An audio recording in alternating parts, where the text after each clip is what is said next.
A very good afternoon, everybody. Today is the last session of our presentation season, which is ongoing for last 5 to 6 days. Semester 2 students are making presentations on various topics. Today, they are going to make presentation on the background of 20th century literature. We call it the setting of the 20th century literature or the history of the 20th century literature. So let us start with the first presentation. Kruti will make a presentation on post-traumatic stress disorder before it had a name, shell shock in war poetry. Well, let us, you can start now your presentation.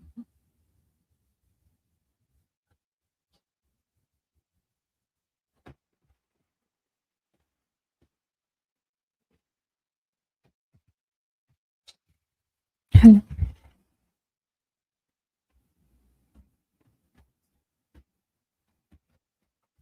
So, hello everyone. Myself Kruti Vyas, and today I'm going to present my topic on post-traumatic stress disorder before it had a name, shell shock in a war poetry.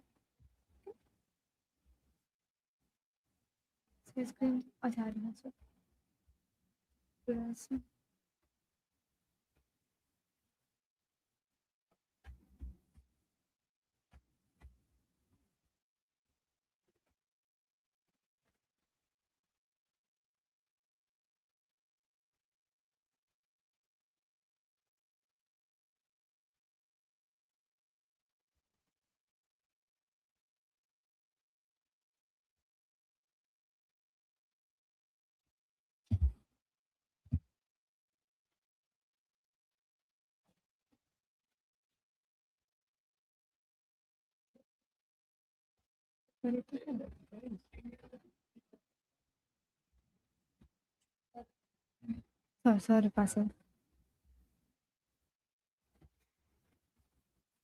So, hello everyone. Myself Kruti Vyas, and today I'm going to present my topic on post-traumatic stress disorder before it had a name, shell shock in a war poetry. So here is my presentation details and academic details. Here is the table of contents which I will discuss today.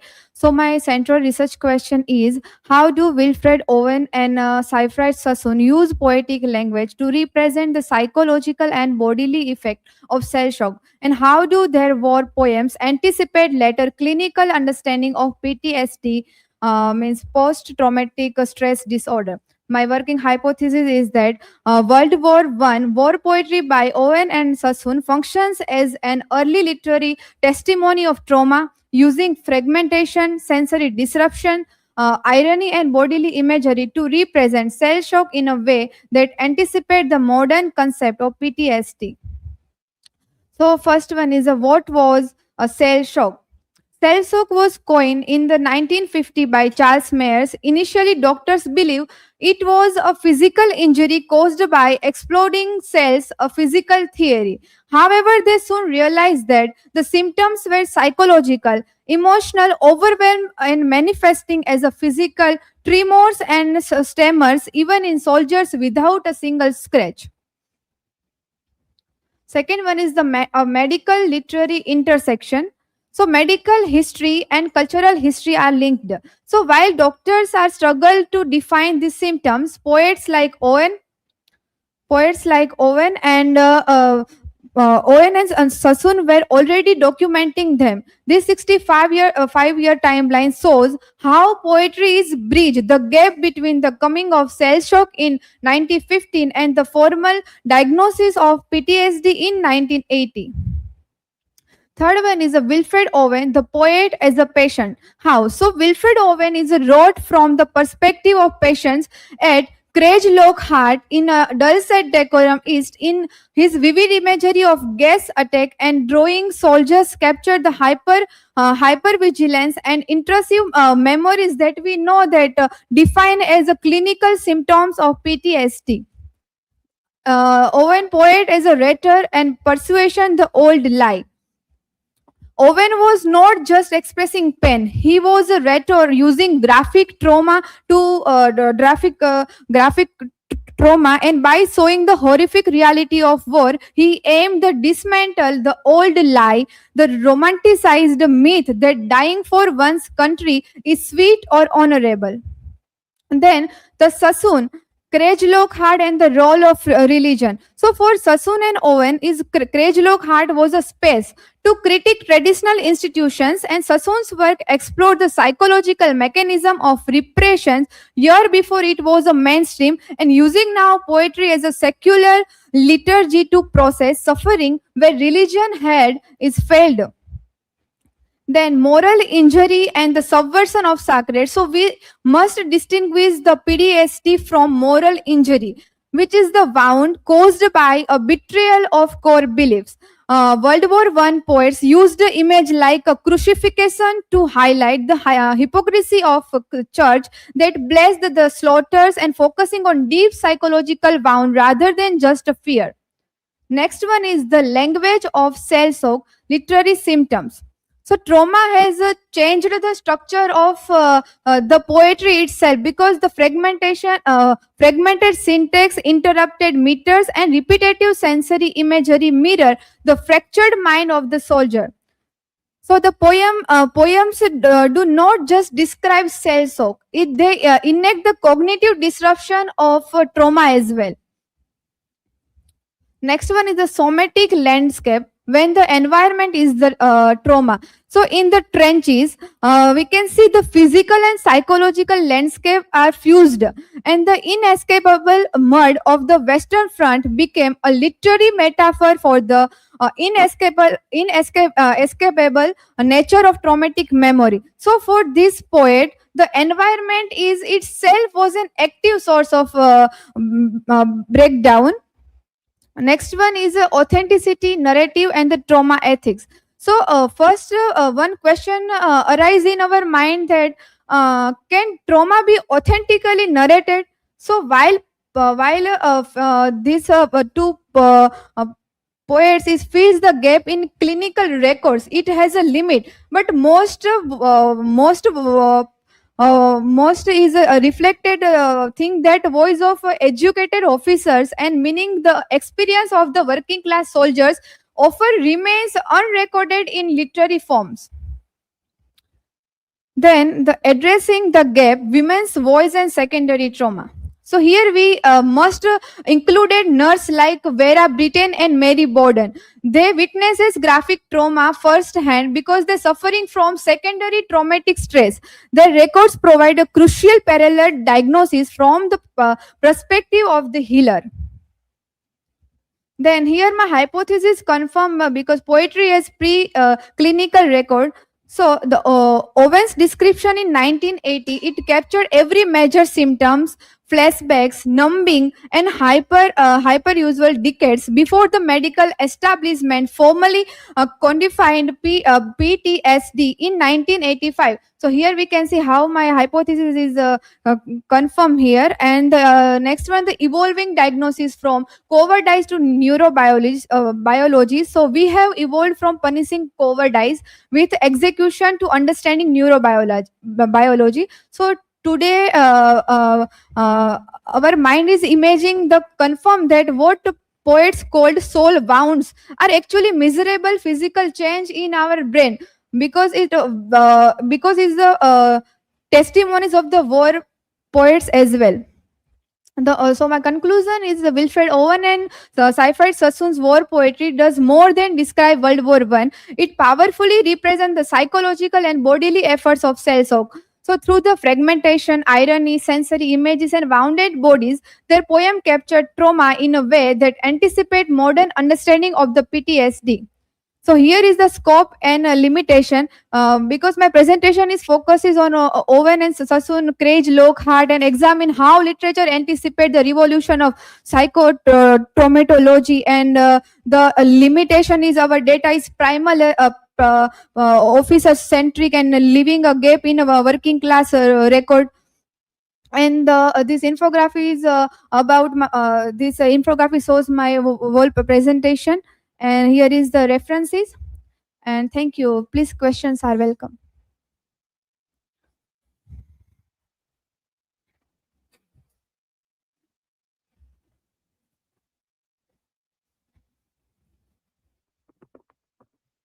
If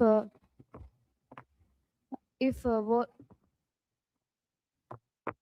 if war poetry serve as a preclinical record for World War First, what modern art form are currently documenting the physical crisis of today?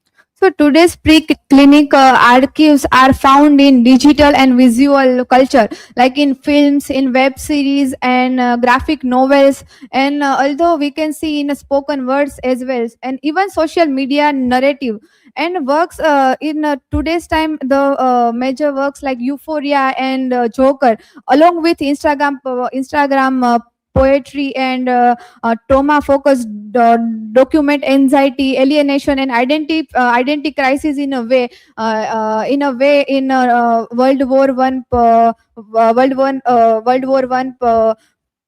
uh, capturing the main lived experience before it is clinically is improved by them. Yes, next one.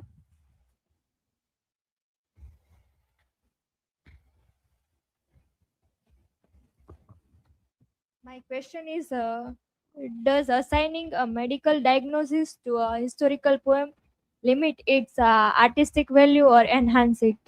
Yeah, so applying PTSD as a lens, both enhance and risk is limited in the both poem, because it enhance by offering psychological depth and historical relevance, but but limits if it reduce the poem the mere symptomology and neglecting the main it aesthetic, symbolic, and imaginative complexity.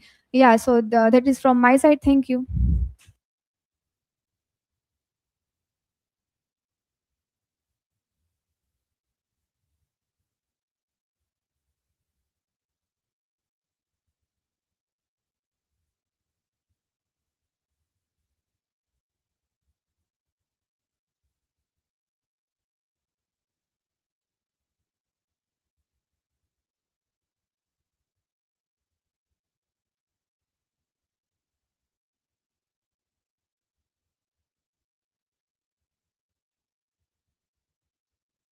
Fragmentation in a modern war poetry. Here is my academic detail and a presentation detail. I made this presentation on the presentation session taken by our Department of English regarding the paper of 110, a history of 20th century literature 1900 to 2000.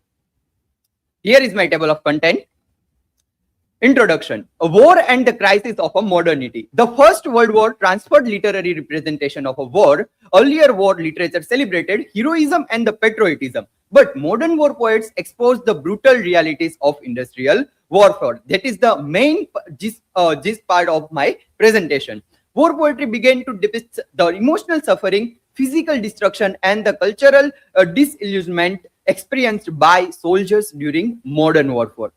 Here is my research question and hypothesis. My research question is that how does modern war poetry represent psychological trauma and war challenge traditional heroic narrative of a war? Studies shows that 20th century war poetry increasingly questioned nationalist narratives and the heroic myths associated with the warfare. That we also can see from the poem of the time. My hypothesis is that modern war poetry portrays war as a psychologically destructive and emotionally traumatic, using vivid imagery and anti-heroic narratives to expose the brutality of a warfare. Dinis and Amoyne note that poetic language often reconstruct traumatic experience and fragmented memories of a violence. That is also we can show the poems of that time.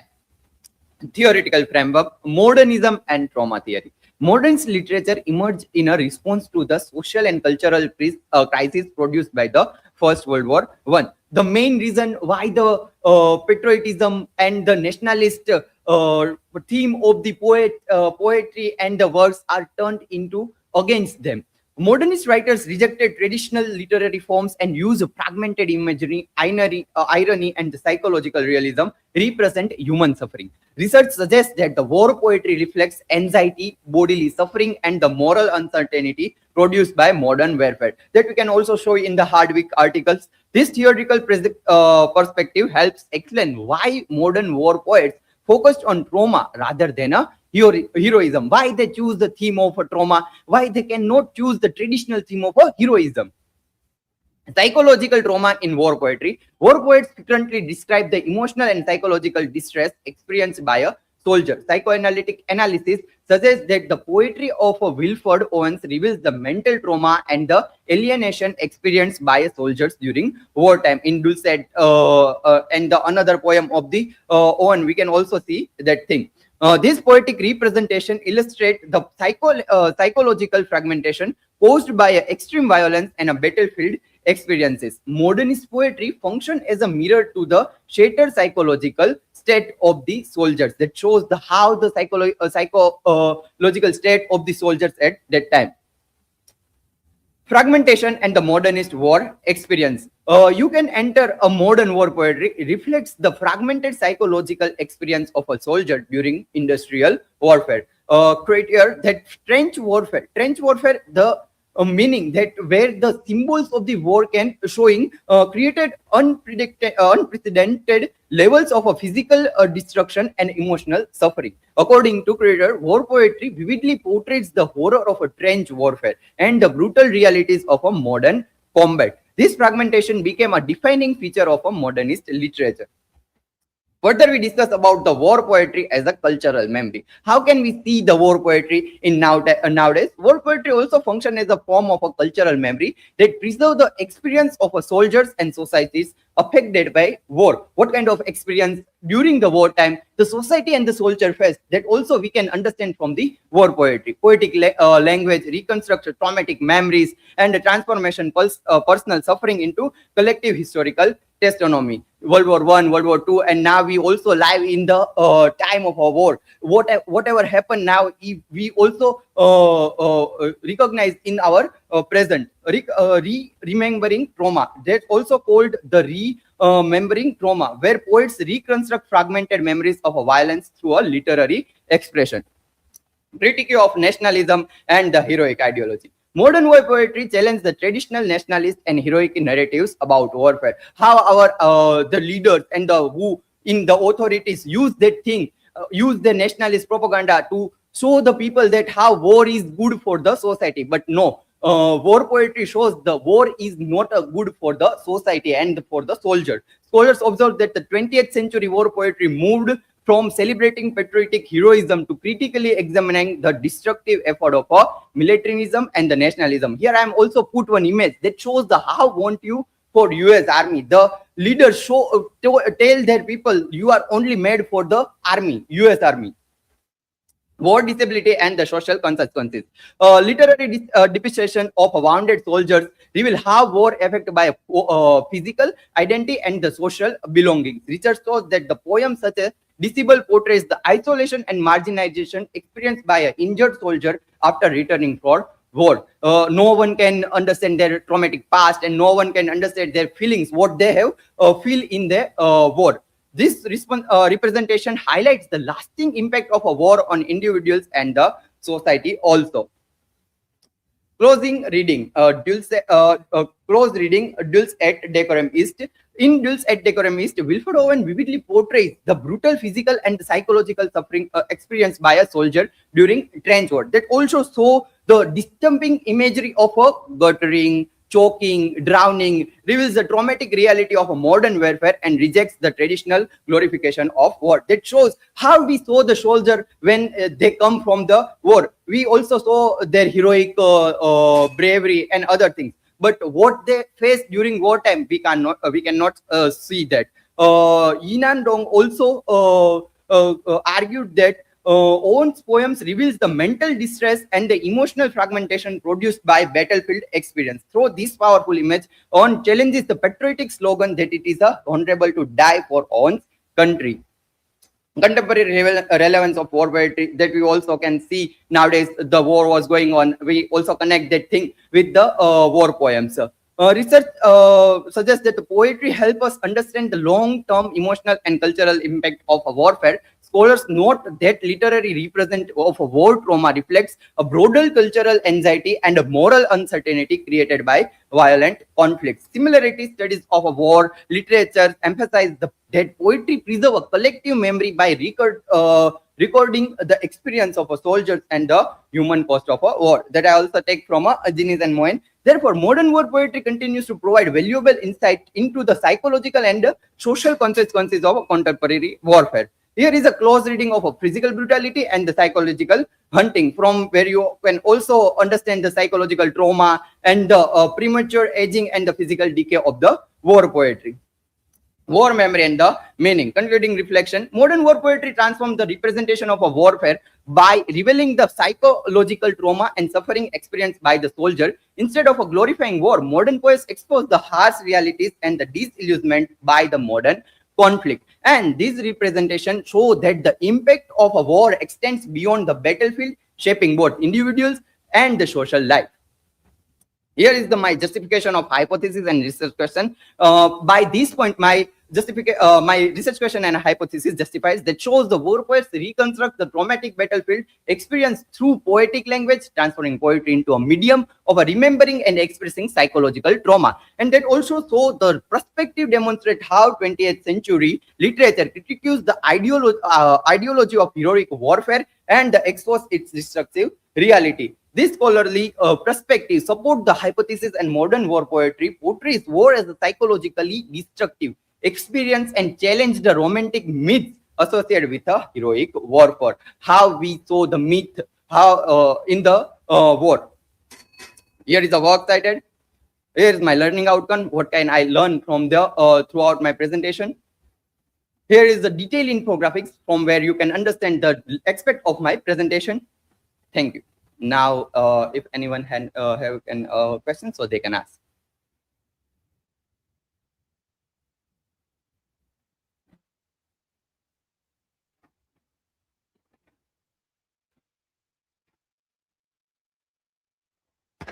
So my question is, in what ways does war poetry functions as a form of cultural memory that preserve the psychological experience of soldiers?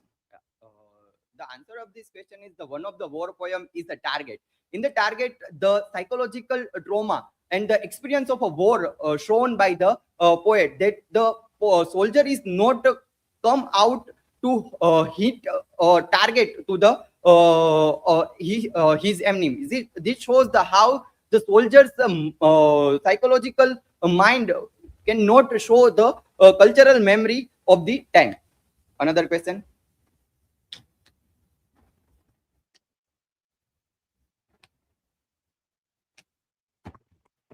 So my question to you, how does modern war poetry challenge the traditional idea that war is heroic and honorable? The traditional idea of the war is that seen by the romantic and the honorable and the heroism, but war poetry shows the real aspect of the soldier's traumatic past and the emotion and the feelings and the experience during the wartime. So the war poetry is totally against the traditional idea of the war. So that is the main aspect that shows the how the war poetry and how traditional idea of a war was different in their ways. So that is from my side. Thank you.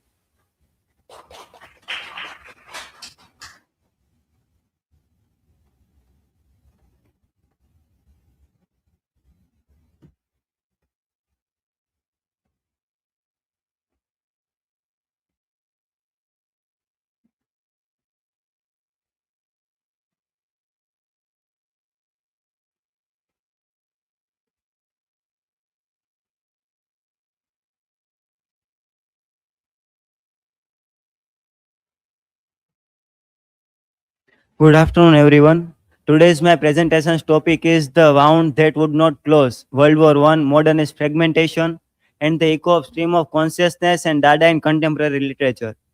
Here is my academic detail and presentation details. Here is table of content. And the research question is, how did the psychological and cultural devastation of World War I produce the fragmented aesthetics of stream of consciousness and Dada, and how do this form persist in contemporary metamodernism literature? And hypothesis is, the war did not merely inspire new style, it destroys the epistemological foundations, casual narrative, and the stable selfhood on which inherited literary form depended, making fragmentation the only honest formal response. The world the war ended. The pre-1914 English fiction assumed coherent casualty, purposefully narrative time, and the self-capable of meaningful moral question. The formal guarantee of the realist novel depends on worldview of the trenches destroyed. In James and Sheshgiri established that 1940 witnessed a moment of aesthetic metamorphosis with the subsequent integrate ruptured literary architecture of the wasteland Ulysses and to the lighthouse rendered inseparable for cultural devastation. De Koven argues that modernist fiction contains the contradictory double imperative to represent history and society and at the same time nor deny them. This doubleness, the war both demanding representation and exceeding available forms, is the precise site at which stream of consciousness turns inward and Dada turns outward in simultaneous refusal of inheritive narrative. The trench as the origin of ironic form. In Fussel's article, Sassoon notes that the war was mainly a matter of hole and ditches. And the irony of the grammar and the modern memory. Fussel's central claim in the book of the Great War and the Modern Memory, there seemed to be one dominating form of modern understanding, that it is essentially ironic and that it originates largely in the application of mind and memory to the events of the Great War. The stream of consciousness, the trench interior render into prose form. Woolf's Mrs. Dalloway places the shell-locked veterans Septimus Warren Smith alongside Clarissa Dalloway to enact the war invasion of civilian consciousness. Fussell established that at the front, soldier notice and the treasured sensory detail purely for their own sake under the convict that every moment might be their last. This extreme perceptual alertness is precisely the phenomenological condition stream of consciousness render. De Koven argues that modernist contradictory double imperative to represent or deny history simultaneously generates the form double structure of modernist fiction. Cole reads the Westland as the providing a robust theory of violence and art, arguing that literary modernism was fully entangled in its deepest commitment not only with the war but also with the long history of violence. Levery's analysis of Will Self's umbrella shows how contemporary metamodernist fiction continue this mode. Dada at the Cabaret Voltaire. Dada, founded in Zurich in 1916 at the height of the Somme slaughter, performed the logical conclusion of war's assault on mourning. Millard established that the Dada avail itself of the current artistic vocabulary.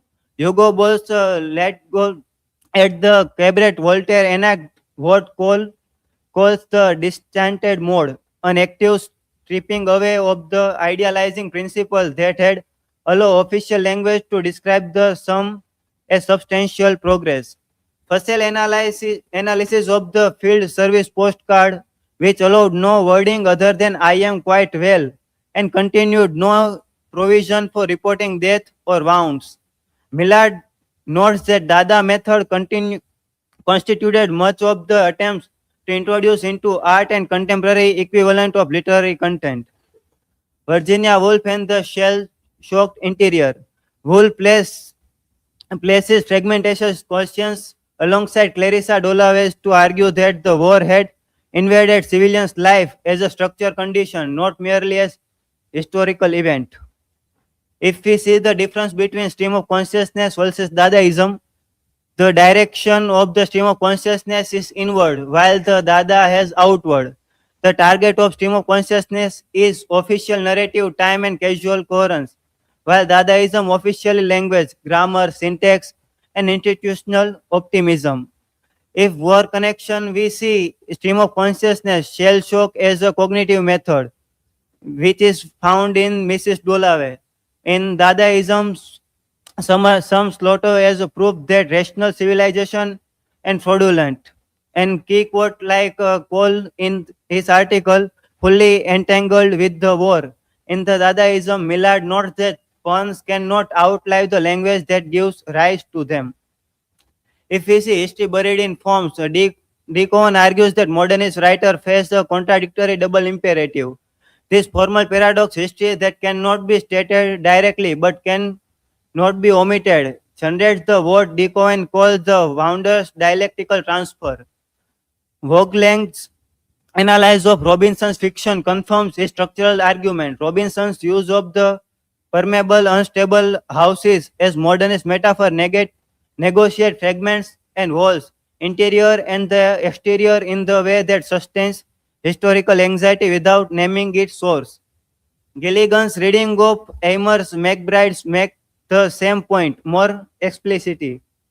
The formal separation D. Cohen identified the wolf and the Joyce is therefore not historical residues in metamodernist fiction. It is a Gilligan shows a living response to present crisis whose epistemological structure mirrors that of 1914. Metamodernism as the Wound's contemporary name. James and Sheshgiri defines metamodernism through its experimental fiction shaped by an aesthetics of discontinuity, nonlinearity, interiority, and chronological play. And Bentley argues that novels like Cloud, Atlas, and the NW gesture toward recognition relationship between absolute cynic and postmodernism without achieving a clean break because they remain structurally brilliant and very ironic mode that World War I installed as modern understanding.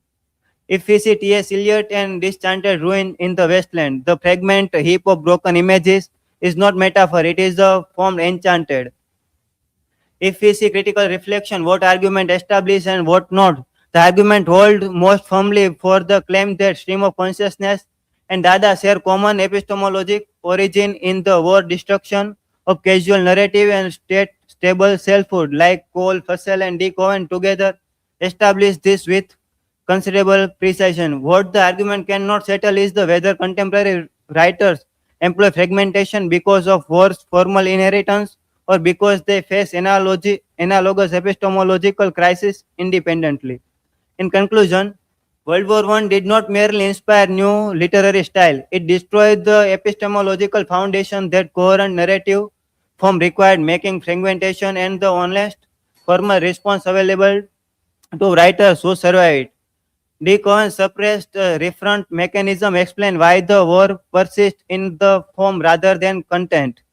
To read modernism as the contemporary experimental writing honestly, it is to recognize that formally innovation is always also a moral response to what language has been made to conceal. Here is my references and thank you. Now questions are welcome.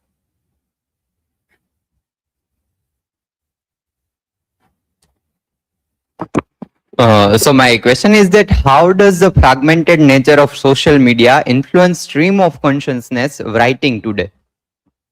If we see in the old literature, author uses the stream of consciousness fragmentation to go to the deeper into characters, trauma, and psychological state. In today's social media culture, if writers uses it intentionally because they want to show us the live culture in the day of whole day of scrolling and social media over information, we are flatter status, we are divided into many thoughts and cultures, so we can connect it with that. Any other question?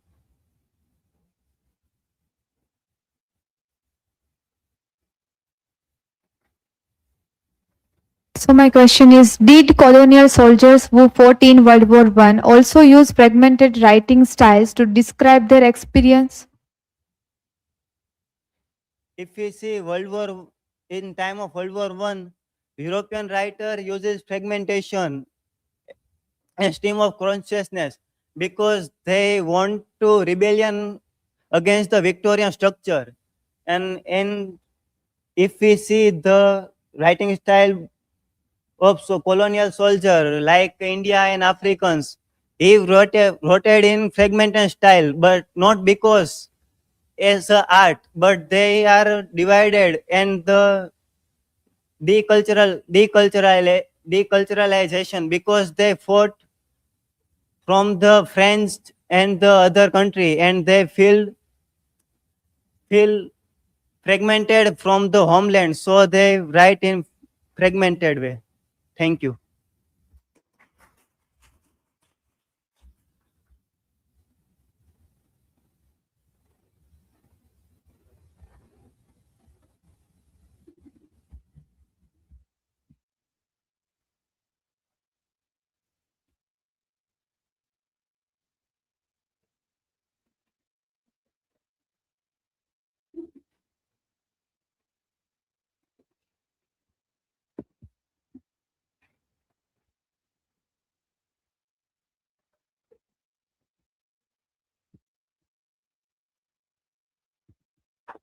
Hello. Good afternoon, everyone. Myself Mulrachi, and today we have a last presentation of our presentation series of semester 2 students. And today my presentation topic is the intellectual climate of the modern age, the influence of the Freud, Darwin, Marx on the psychological depth of the 20th century literature. So these are my academic details. This is table of content, and we start from the introduction. The late 19th and the early 20th century witnessed major intellectual and cultural transformation. Traditional belief about religion, morality, human nature began to be questioned, and new scientific and philosophical idea reshaped the understanding of the human identity and the society. Three major influence thinker, Charles Darwin, Karl Marx, and Sigmund Freud, plays a significant role in the shaping modern thoughts. Darwin's theory of the evolution challenged the idea of the fixed and the divinely created human nature, and Marx's social theory emphasizes that the influence of the economic structure and the class struggle on the human life. Freud's psychoanalysis introduced the concept of the unconscious mind and the psychological conflicts. Together, this idea transform the intellectual climate of the modern age and the influence the development of the modern literature, which began to explore psychological depth and the social reality.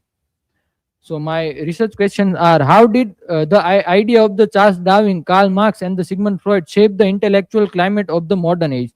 How did this intellectual development influence the representation of the human nature and the consciousness in the modern literature? Hypothesis of my presentation: the theories of the Freud, Darwin, and the Marx transform modern thought by the redefining idea about human nature, society, and the mind. This idea contributed to the greater psychological depth, social awareness, and the experimentation in the modern literature. So now we discuss the intellectual climate of the modern age. So major intellectual and cultural changes. The late 19th and early 20th century experienced the major intellectual transformation as a new scientific and philosophical idea began to challenge the traditional belief about the human nature and the society. As we know that in the beginning of the 20th century, many scientific research and many scientific theories are emerged. That's why people started to questioning the traditional belief and religious belief. Charles Darwin theory of evolution challenged the belief that the human were uniquely and divinely created, presenting the humanity as a part of the nature evolutionary process. In Before the Charles Darwin theory of the evolution, people think that they are created divinely they created perfect as a human by the God, but it's actually not true. but human are the part of the evolution of the thousands or millions of years. Karl Marx theory of the historical materialism emphasized that the social and cultural life is shaped by the economic structure and the class relations. Sigmund Freud's psychoanalysis introduced that the concept of the unconscious mind, and suggesting that the human behavior is influenced by the hidden psychological forces. This idea transformed the intellectual climate of the modern age and encouraged the literature to explore the psychological complexity, social conflicts, and the fragmented modern self. This is the infographic to understand the intellectual climate of the modern age. Here we can see that the Charles Darwin theory of the evolution. This is a complete journey of millions of years from the single cell amoeba to human being, and in the middle of this infographic we can see that the Karl Marx historical materialism and Sigmund Freud's psychoanalysis theory. We can see the upper part of this in the this particular infographic. It's a conscious mind. It is a very surface level part of our mind, and the middle of the pre-conscious. This is a middle part, and we can say that it is a gap between a conscious mind and unconscious mind. And at the last at the bottom of this infographic, we can see that unconscious mind, which is a very hidden part of our mind, which contains the hidden dreams, memories, and the symbolic figures. Now we discuss the Charles Darwin and the evolutionary view of the human nature. The theory of the evolution. Charles Darwin proposed that the theory of the evolution by the natural selection, arguing that the species evolve over time through the adaptation of to their environment. Basically, Charles Darwin argues that we are not created by any divine figure, but we are the result of the long-term evolution. And according to Darwin, human beings are the part of the natural evolutionary process rather than the separate creation distinct from the other living organisms. A challenge to the traditional belief. Darwin's theory challenged the traditional religious belief that the humans were the specially created, fundamentally different from the other animals. And this new scientific perspective challenged the modern understanding of the human nature, identity, and the humanity's place in the natural world, contributing to the intellectual transformation of the modern age. Here we can see the evolutionary view of the human nature. Here is the Charles Darwin impact. The theory of the evolution, as we discussed, we come from the single cells amoeba to our journey is very long term, and it is Charles Darwin theory. And here Darwin argues that we are basically the result of our evolution. Not we are not created by the God, as we can see in the traditional manuscripts that we are created by the God, and we also have mention of the Adam and Eve, but it is not completely true. The Charles Darwin theory argues the traditional belief also. And now we discuss about the Karl Marx and the social theory. The class struggle and the economic structure. Karl Marx argued that the history is shaped by the class struggle between the ruling class and the working class, and he emphasized that the economic system and the material condition determine social relationship, and the cultural and the political institution. Influence of it on the social thought is the Marx idea challenged the traditional view on the society by the exposing economic inequality and the power relationship within the capitalist system. His theory influenced the modern literary intellectual thought and encouraged the writer to explore the theme of social injustice and the class conflict and economic oppression in the literature. Here is infographics of the Karl Marx theory. And now we discuss the Sigmund Freud, the psychoanalysis. First we discuss the unconscious mind. Here we can see in this particular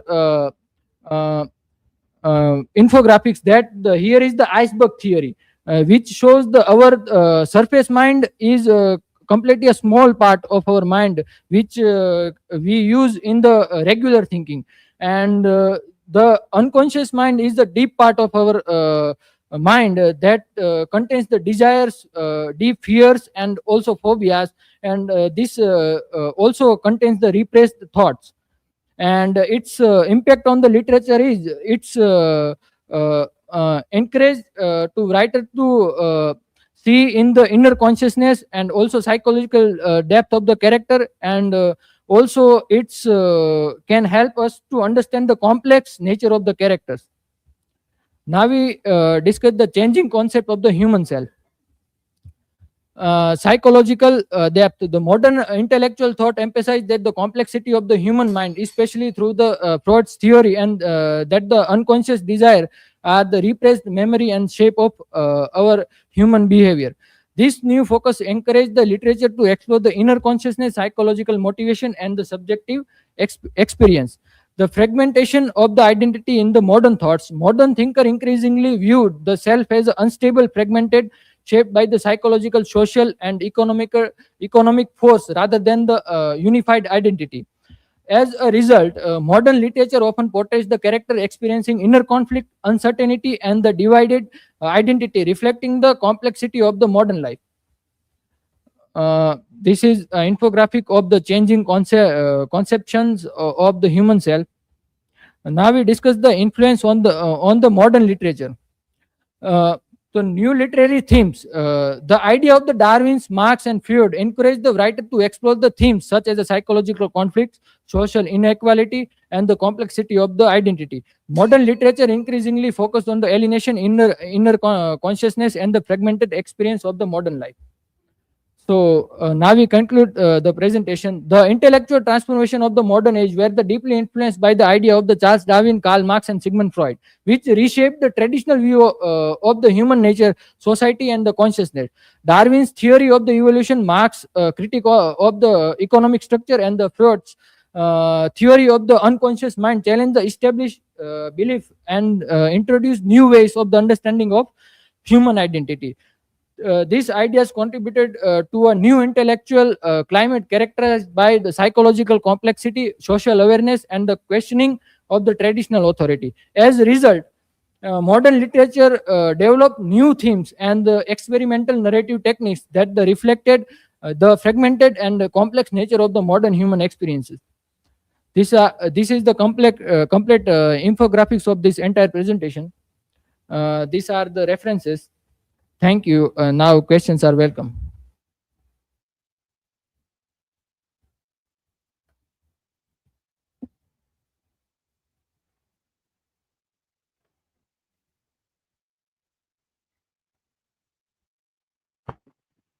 My question is, what is the unconscious mind and why it is important for 20th century writers?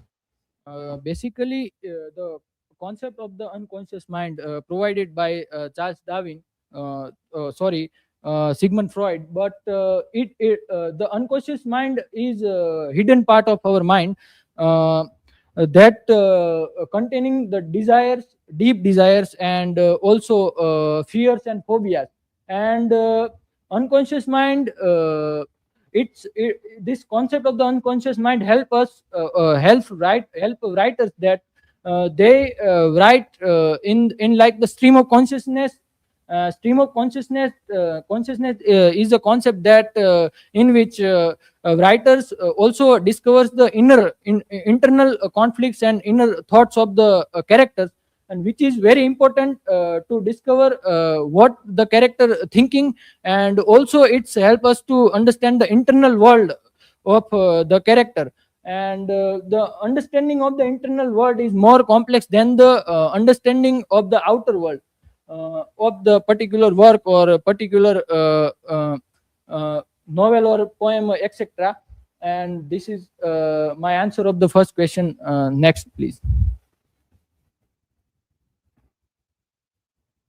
So my question is that how did Darwin, Marx, and Freud collectively change the way characters are written in modern literature? These three scholars shifted the focus from the outer world outside to the inside. Basically, they focuses on the more than external factors to the internal factors. It is uh, they become they explore that the hero is not should be a simple one. But the hero of the modern literature is complex and fragmented, and they are driven by the biological instinct and social class, and also hidden desires, and also phobias and fear. Thank you. This is from my side.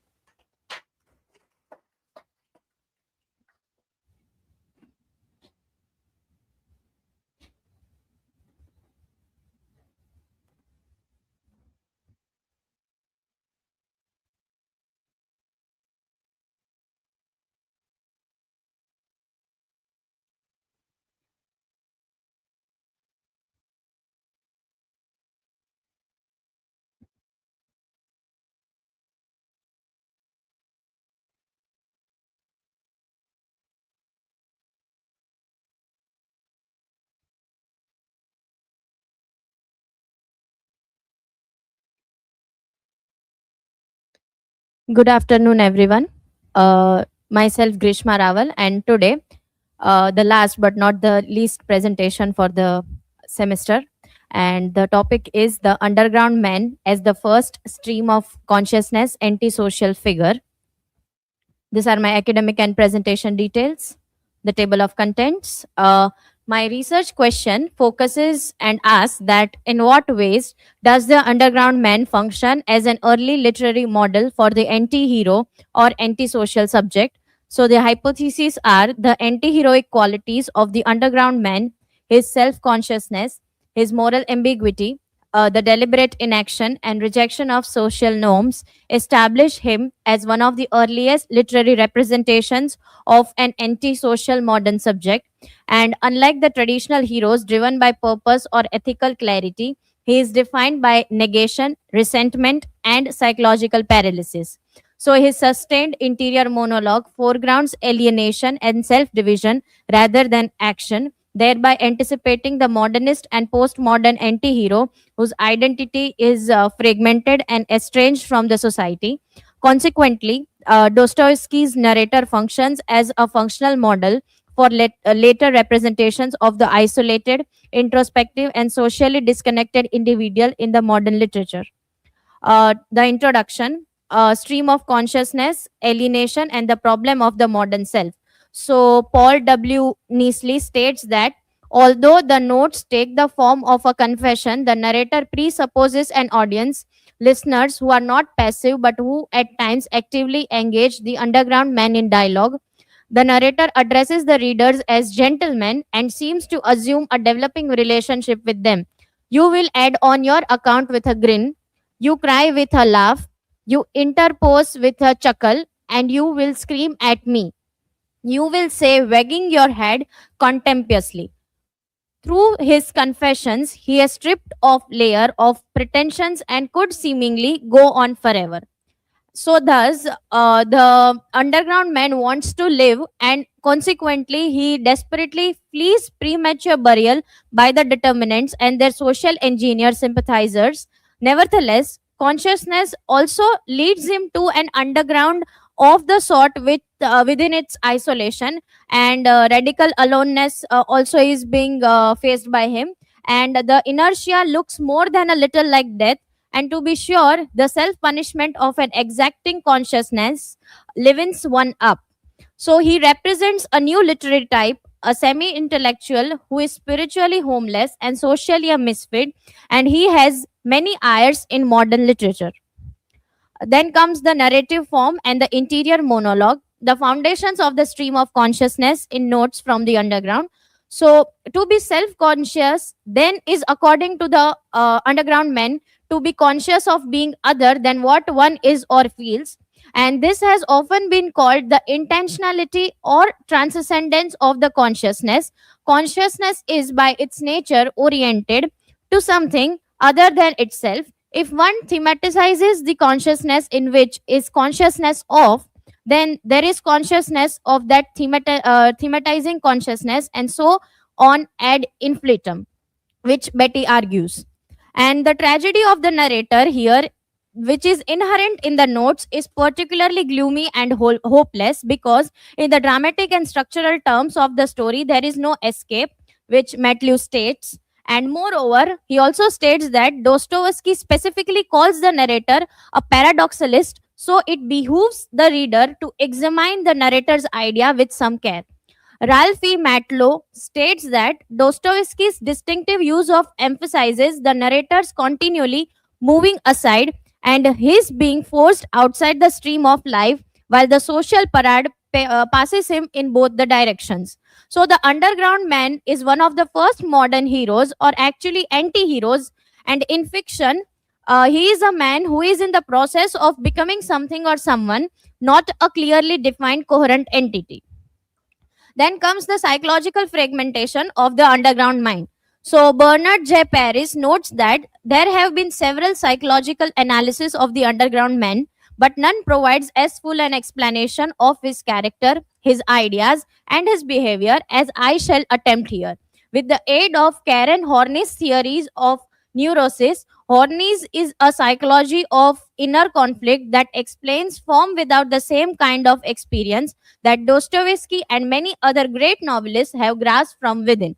So, this destructive attitude of others and his alienation from his real self and his self hatred makes the individual feel terribly weak and worthless. And to compensate for this, he creates, with an aid for this imagination, an idealized image of himself which embarks upon a search for glory. And Paris states that in this process, he endows himself with unlimited powers and with exalted faculties. He becomes a hero, a genius, a supreme lover, a saint, a god.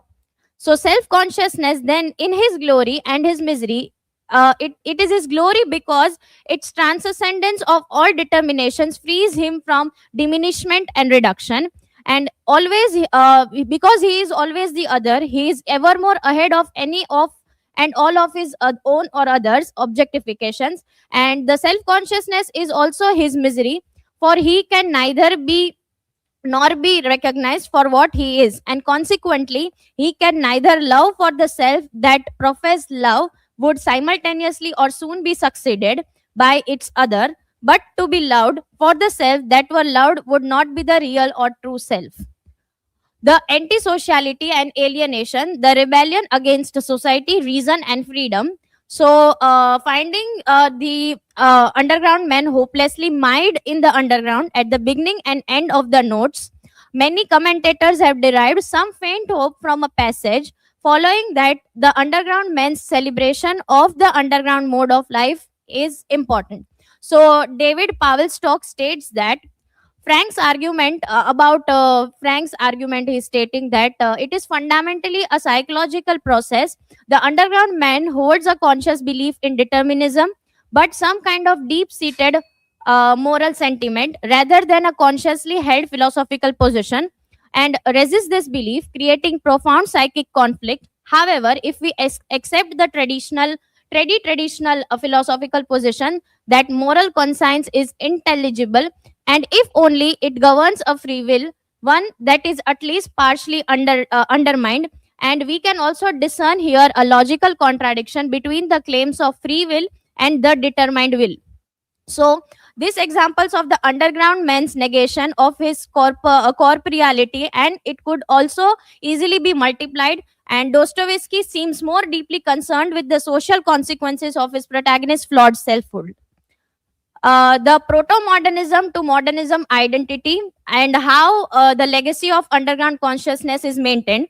So I think, which is stated by Nietzsche, he thinks that Dostoevsky's attitude towards his modern hero is equivocal, as well as it might be when one considers the nature of this paradoxical spokesman.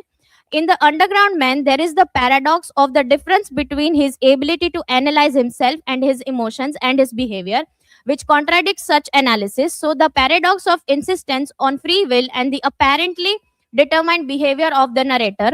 The paradox of suffering, which becomes at times a source of aesthetic pleasure, the paradox of reason being denied and minimized by the only tool which will adequately do so, reason itself.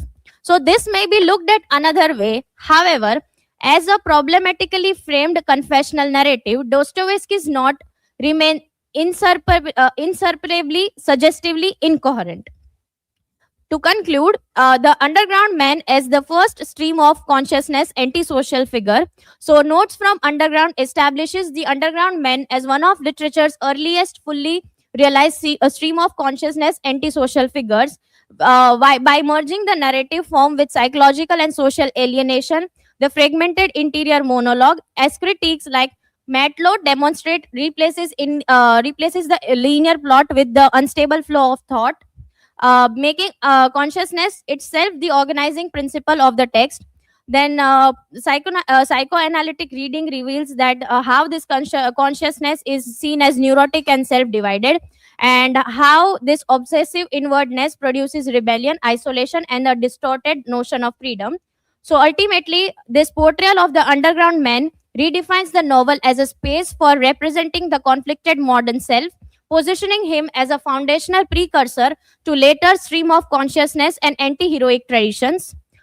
This is my chart, the overview of my presentation, the infographic structure of the presentation, the justification of the research question and hypothesis. So they are justified because by the studies focus on form, psychology, and alienation is interconnected, and the elements are defining the underground man's character. The analysis of narrative structure and interior monologue shows that how stream of consciousness replaces action with thought, undermining traditional heroic models, and the psychological readings highlight his divided neurotic self, while thematic discussions of rebellion and isolation demonstrate his rejection and of social norms and rational systems.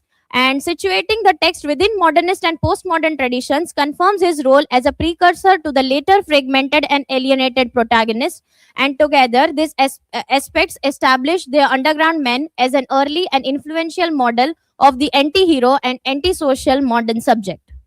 The references. Thank you. If anyone has any question, feel free to ask.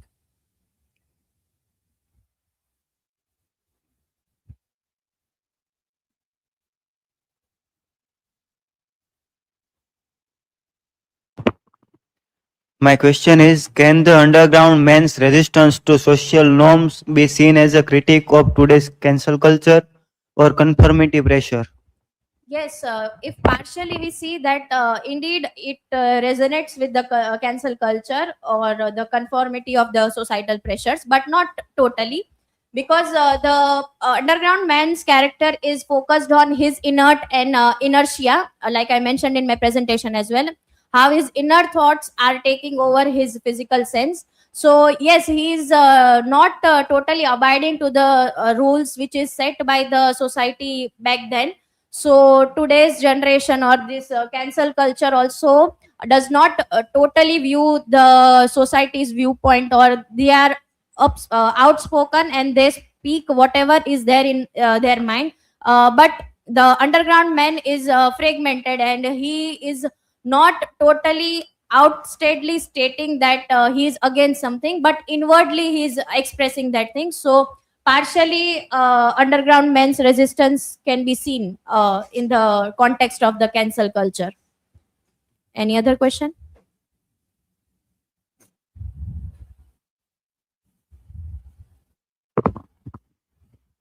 So my question is, how does rebellion in Bollywood film differ from the underground man's passive resistance and inaction? So if I would like to take an example from a movie, Rockstar, the character of Jordan, he is very passively aggressive as well, and he is connecting his aggressiveness or his outward whatever he is facing, the angst or any high emotions of love, anything he is presenting in a creative form, whereas the underground man is not able to do that, and he is going in a deep state of paralysis, and he's totally getting alienated from the society. He does not want to connect to the world or to abide by the society, but on the contrary, Jordan is getting fame as well, and also appraisal by the society. Even though getting hate, he's being appraised as well. And whereas underground man is only getting towards the deep sense of isolation. So yes, the rebellion of Jordan is very passive, and it is overtly shown, whereas the rebellion of underground man is very inert, and it is more focusing on his psychological self than on the outward world. So yes, they are both differing from the perception of rebellion. Thank you, that is it from my side.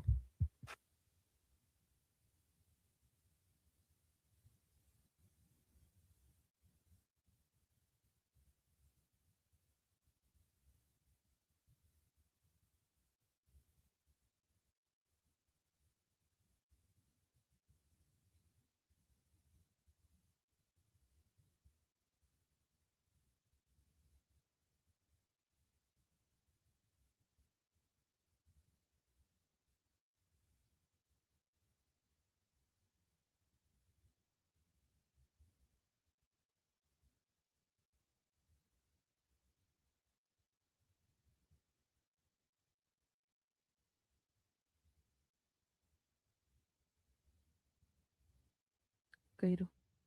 Hello.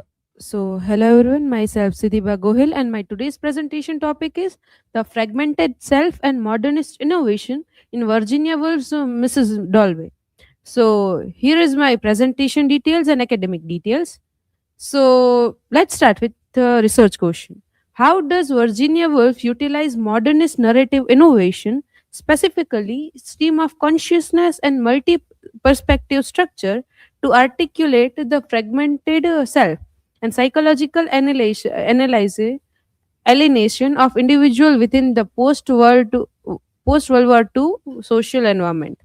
And my hypothesis focus on Virginia Woolf's transition from traditional realism to modernist narrative innovation, specifically stream of consciousness and multi-perspective storytelling, is a necessary structural response to the post-war condition, effectively mirroring the fragmented nature of identity and the psychological alienation of the individuals in fractured society. So let's start with introduction. As at London at that time in 1923, a city haunted by the aftermath of World War I, where the fractured narrative of identity became a central human condition.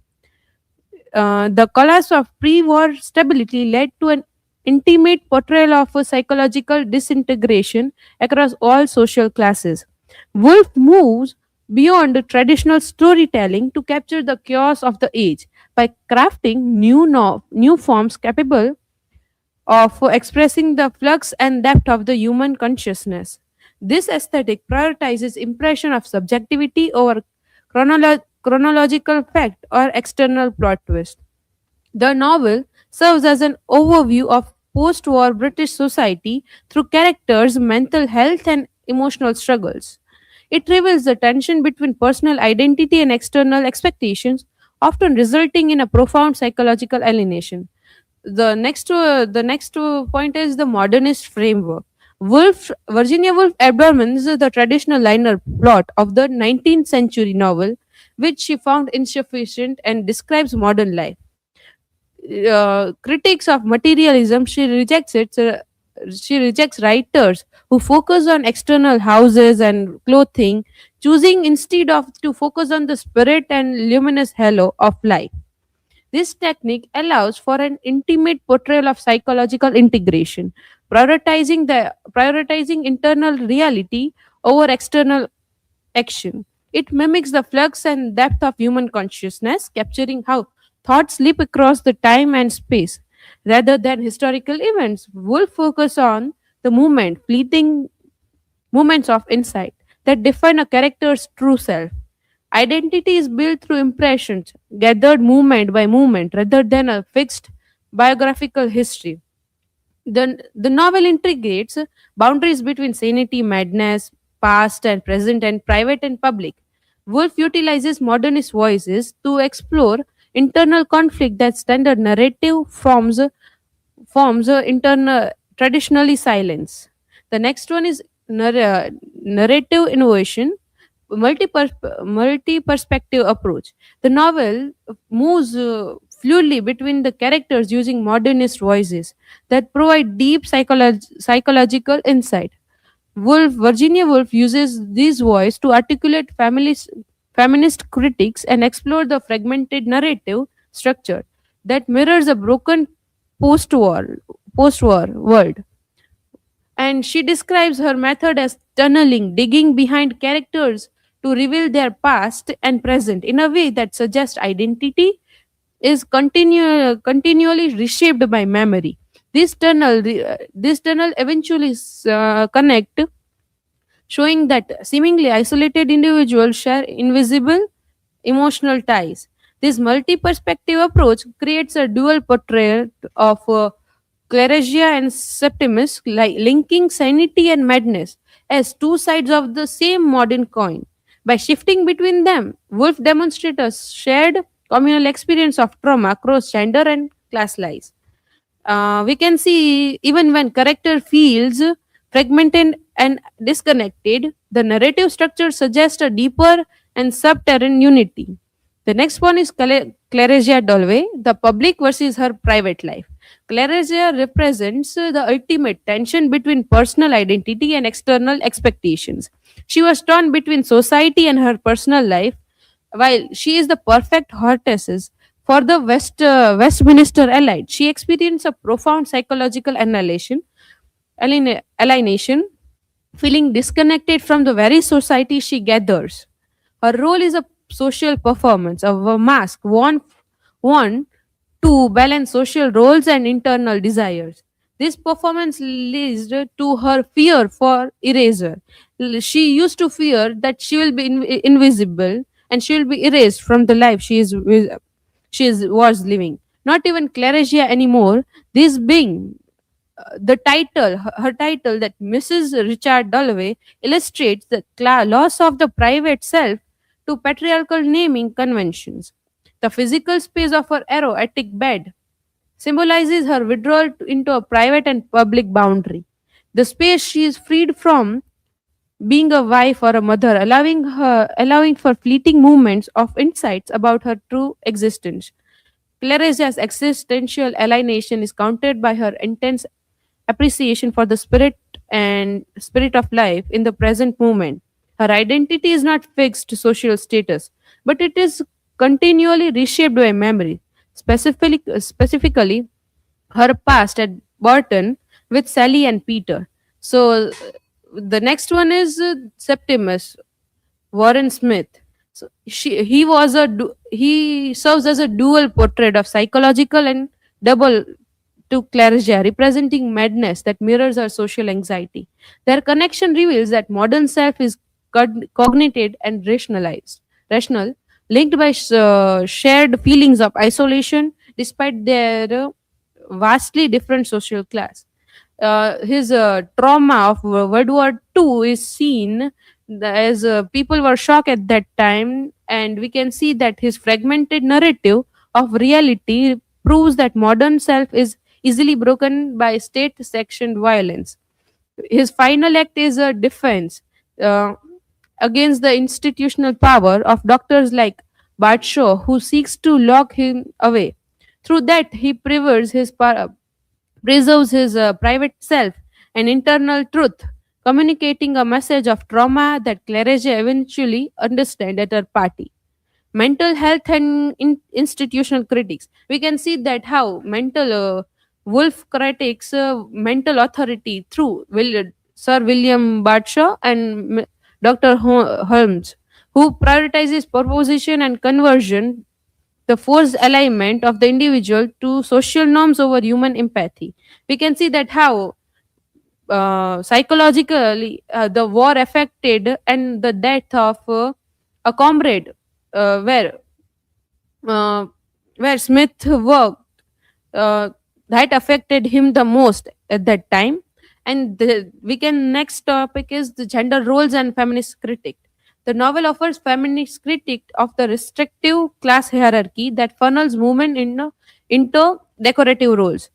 Claresia fear to erase is an example embodied by the name Mrs. Richard Dolway highlights the stripping of the female autonomy in the social environment. The We can see that Lady Burton amplifies the woman who must channel her political ambition through men, representing the psychological alienation of the intellectual female mind at that time. Time and memory, we can see that social temporality, the rigid Reiner, and the mathematical time of the state and patriarchy is seen in it. It marks the fragmented narrative of a single day, forcing diverse individual to conform to share reality. So we can see in it that the social environment that how social environment in it that how people afterwards psychologically it intimacy and London is depicted as a collection of isolated souls, individual fragmented and disconnected they are from the society, like in Clarence's party she herself was disconnected from it. Another one is the concept of fragmented self, that how the wolf poses that the model self is cognited and rationalized, not fixed. It exists in a state of constant psychological and emotional resilience. We can see that how identity is defined by how a person precise and the impression gathered moment by moment. The only whole self is defined by the in the synthesis of many disparate fleeting moments through tunneling process which concept the past and present. We can see that how identity is shattered and it is unified by invisible emotional ties and other of the environment, suggesting a rational rather than isolated existence. So here is my hypothesis justified. And in conclusion, we can see that the novel remains essential for its deep psychological height into intersection of the mental health, gender roles, and narrative innovation. It starks a social record of society falling to process historical trauma. Wolf aesthetic root, rooted is in impression, and the chaos of the age is seen in it. Last, at the final message, the modernity may shatter the traditional self, but it allows for a more authentic, luminous existence based on internal truth than social performance. Here are my learning outcomes. This is my infographic of whole presentation. Here are my resources. So thank you. Questions are welcome.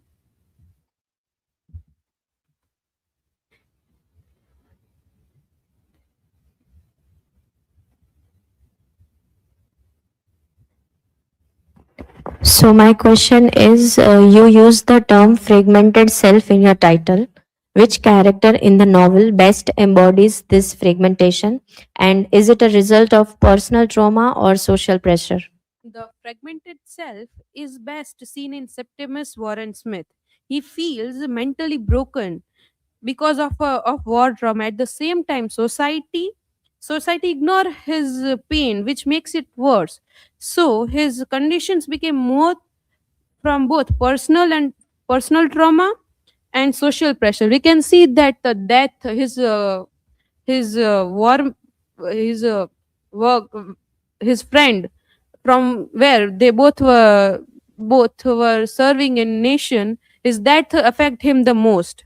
So we can see that how his trauma afterward trauma makes him psychologically disturbed at that time. So next one.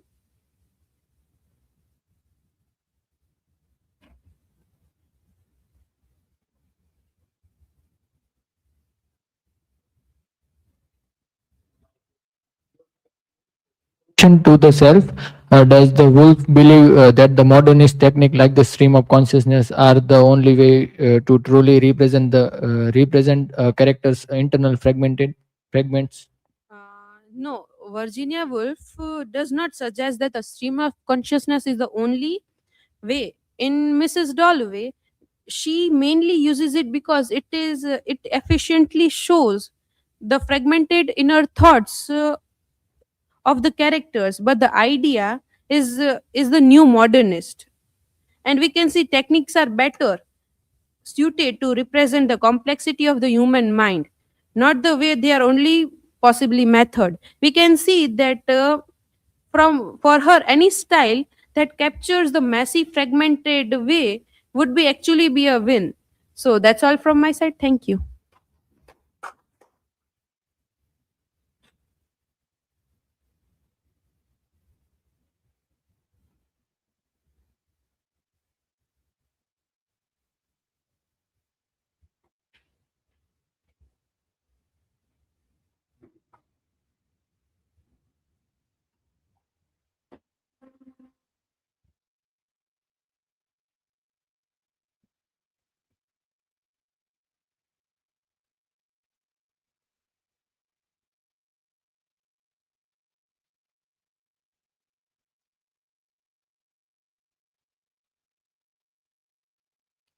So good afternoon, everyone. Myself Priya Rathod, and today my presentation topic is alienation, anxiety, and identity crisis in post-war Britain, a psychoanalytic study of Stanley in Harold Pinter's The Birthday Party.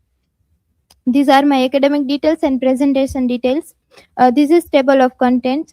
So my research question is, how does Harold Pinter's play The Birthday Party represent Stanley Weber's alienation, anxiety, and identity crisis through a psychoanalytic framework within the psychological context of post-war British society?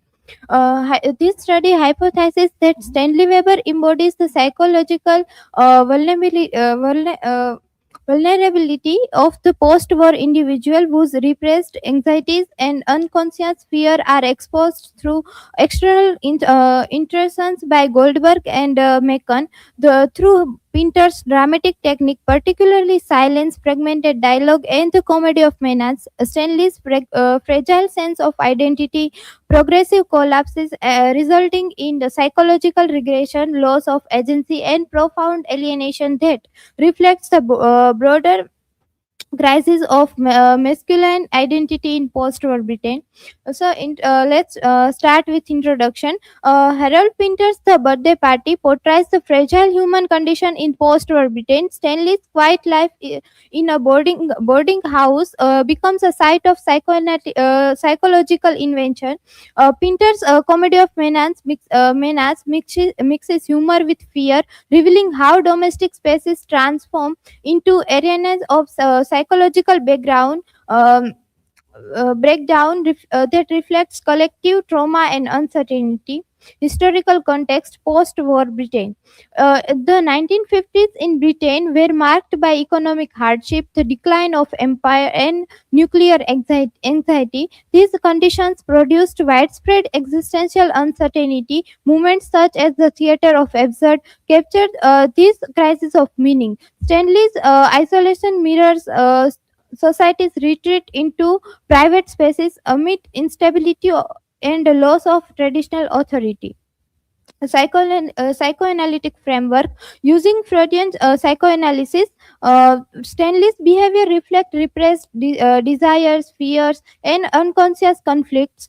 His attachment to Meg suggests dependency and separation anxiety. The boarding house room symbolizes his inner psychological space. Pinter externalized unconscious tensions that shows how post-war masculinity expresses loss of authority and psychological vulnerability. Stanley's precarious life and vulnerability. Stanley's life is characterized by apathy, isolation, and emotional fragility. He fabricates stories about his past as a pianist to hide his insecurity. His neglect of personal care and excessive sleep reveal detachment from reality. This behavior represents a fragile psyche struggling with repression, insecurity, and the fear of external exposure.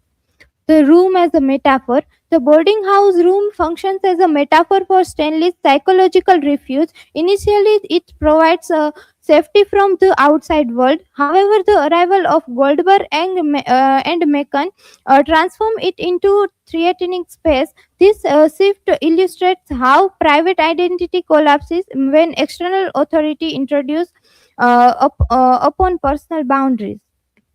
alienation, Stanley's absolute isolation. Stanley's lives in extreme social and psychological isolation. His withdrawn behavior, evasive conversations, and reluctance to engage with others show how deep alienation. Even in the presence of Mac and Lulu, he remains disconnected. This alienation reflects the broader post-war social fragmentation and the background of meaningful human relationships. Anxiety, paranoia, and dread of intrusion. Stanley experiences intense anxiety when he learns about the visitors. His sleeplessness, paranoia, and fear suggest psychological instability. The arrival of Goldberg and Macon intensify his dread. The blind man's buff scene symbolically expresses his helplessness, reflecting post-war fears of unseen authority and existential insecurity. Identity crisis, ambiguity of self. Stanley's identity is unstable and ambiguous. His contradictory stories and denial of his birthday demonstrate a fragile self-concept. The interrogation by Goldberg and Macon challenges every aspect of his identity. Pinter suggests that identity in modern society is socially constructed, unstable, and constantly threatened by external forces. Loss of identity, existential turmoil. Stanley's crisis culminates in a complete identity collapse. The interrogation destroys his sense of self, and executions such as "you are dead" symbolically erase his existence. The blind man's game further humiliates him.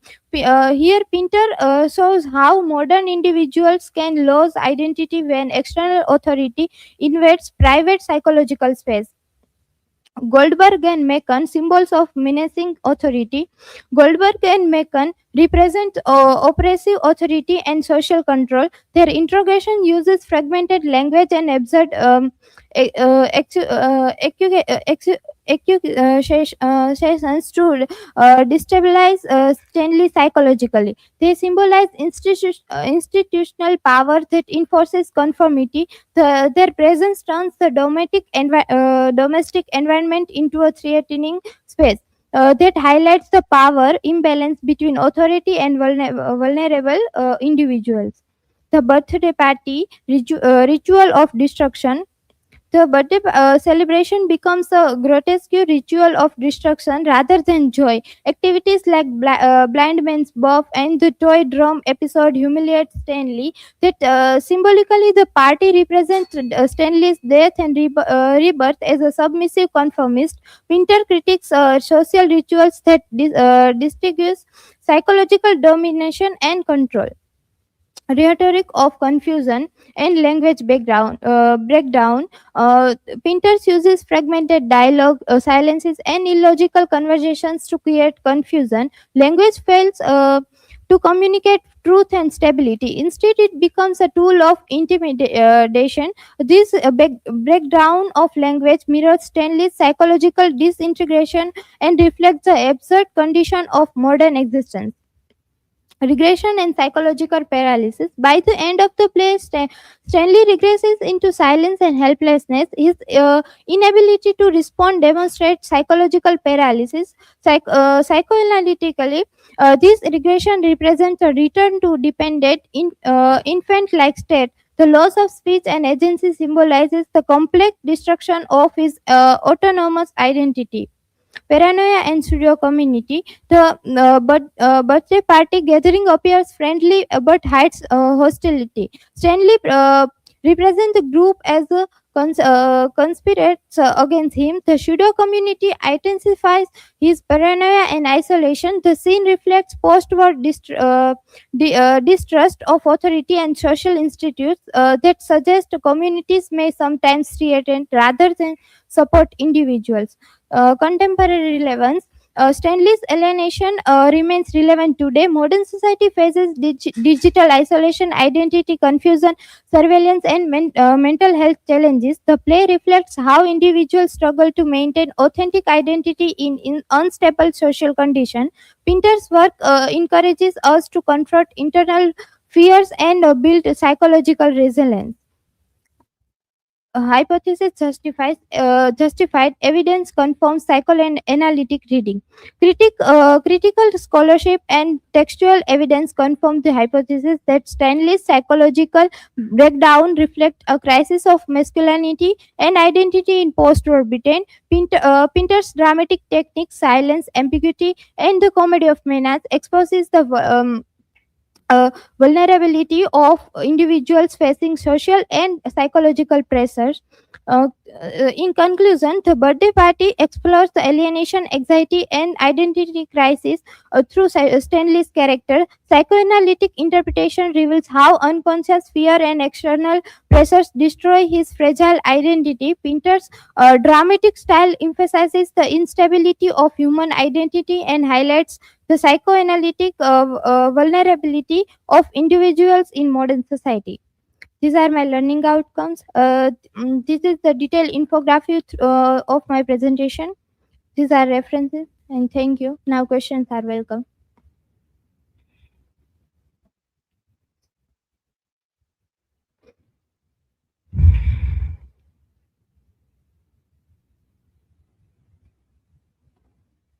So my question is, how does the play The Birthday Party warn against the loss of individuality in the modern society? The birthday party warns against the loss of individuality in modern society by showing how external forces can destroy person's identity. In the play, Goldberg and Macon constantly interrogate and pressure Stanley until he becomes silent and powerless. By the end, Stanley loses his voice and independence that symbolize how modern societies and institutions can force individual to conform and suppress their unique identity. Next question.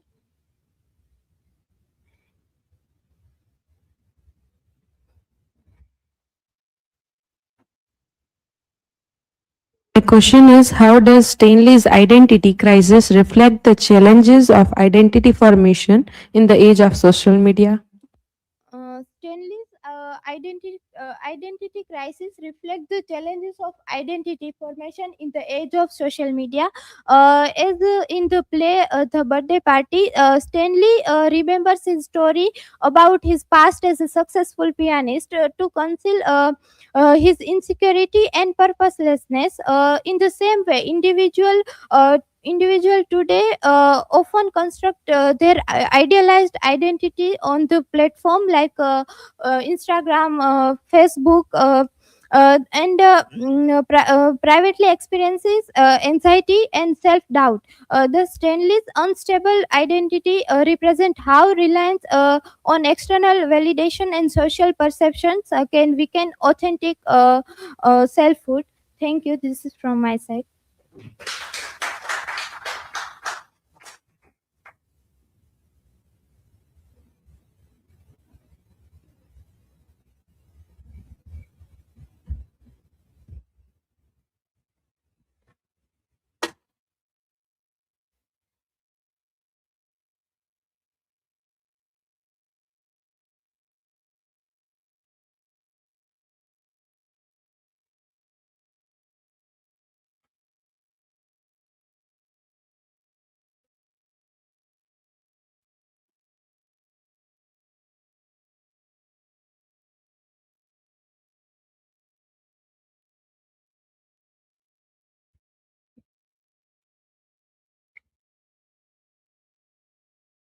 Good afternoon to everyone. Myself Radhika Mehta, and today I will represent this topic, Laughing in a Fear, the Paradox of Comedy in Harold Pinter's Theatre of Menace.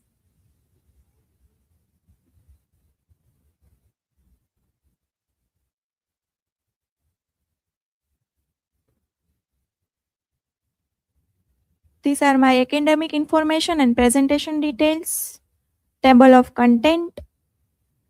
So now let's move on the research question and hypothesis. My research question is, how does Harold Pinters use the concept of comedy of menace to reflect existential anxiety in modern life? And in what ways do language and silence function as tools of power and control in Pinter's play? So, my hypothesis is Pinter's comedy of menace exposes the psychological insecurity in existential fear present in human life through ordinary yet threatening situation. And the language and silence in Pinter's play are not merely communicative tools but instruments of dominance, manipulations, and ambiguity. Now let's start with introduction. Harold Pinter's drama revolutionized modern theater through its unique blend of fear, silence, and dark humor. His plays like especially The Birthday Party, The Dumb Waiter, and The Room present ordinary situations that gradually turn threatening. Pinter's works reflect that the uncertainty and instability of the modern world, influenced by existential philosophy and post-war disillusionments. His plays explore that how individuals struggles with identity, authority, and communications. Through the pauses, silence, and fragmented dialogue, Printers creates a dramatic world filled with ambiguity and hidden dangers. So, theoretical framework, comedy of menace. The term comedy of menace refers that to a dramatic techniques where comic elements are combined with the underlying sense of threat. Pinter's plays often begin with the casual conversation but gradually reveals that tension and fear beneath the surface. So, theoretical frameworks are expressed to comedy of manners like humor mixed with hidden dangers, and conversations may seem normal but slowly reveal tension and fear. So it reflects that the absurd and confusing movement as the nature of human life where normally and danger overlap. Menace and power in Pinter's play. So, menace in Pinter's plays works is rarely explicit. Instead, it is implied through situations, characters, and dialogue. In the birthday party, the arrivals of strangers disrupt a stainless life, creating a sense of fear without clear explanations. So, menace is not direct but hidden in situations and dialogues. So, in the birthday party, we can say that strangers create fear without explanations, and power it shown like through control, silence, and intimations. In the dumb waiters, unseen authority represent that oppressive systems in the birthday party. So, existential anxiety and human conditions. Pinter's plays strongly reflect that existential themes such as the isolations, identity crisis, and meaninglessness. So, the characters often appears confused about their roles and purpose. The lack of clear answers or resolutions mirrors existential philosophy, where life is uncertain and unpredictable.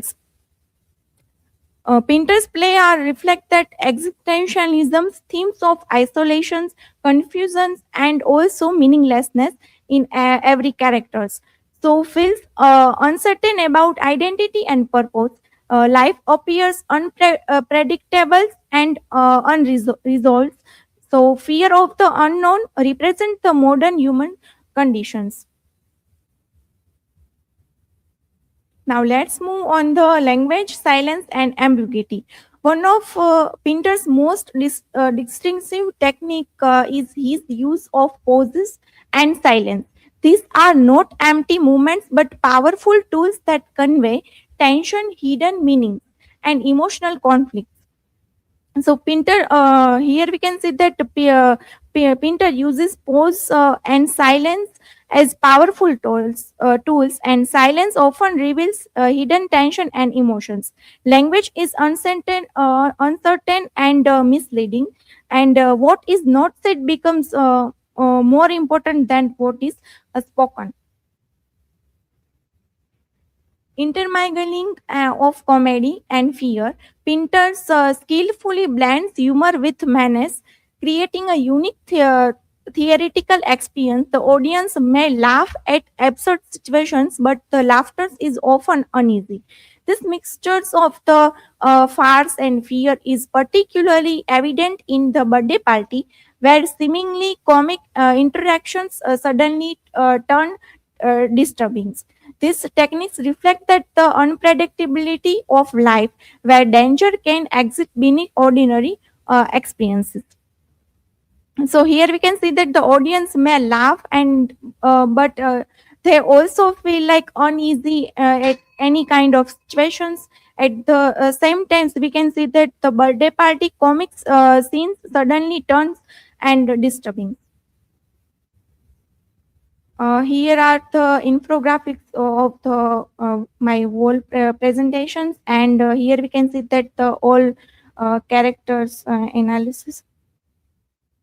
So, hypothesis justification is expressed. The first hypothesis is justified because Harold Pinter's present ordinary situations that gradually become threatening, showing that hidden fear and psychology insecurity. His comedy of menace blend humor with tension, reflecting the uncertainty of modern life. The second one is the hypothesis is supported by Pinter's use of silence and unclear language as tool of control. As Alice Rayner explains that pauses and silence create meaning and power beyond words. Thus, communications in his plays reflect that dominance and confusion. So, in a concrete part, Pinter's drama present powerful explorations of human anxiety, power, and communication through the comedy of manners. He reveals that the hidden fears and uncertainties of modern existence. And also, Pinter's use of silence, ambiguity, and minimalistic dialogues challenges traditional storytelling and invites that deeper interpretations. And Pinter's play also says that like do not provide clear answer, but instead reflect that the complexity and unpredictability of the life. These are my learning outcomes. Work cited. Now question are welcome. Okay, you reply to the questions in the comment. In the reply comment, you give the answers. To save the time, you reply in the comment. Okay? Okay. This is from Yes. my side. Thank you so much.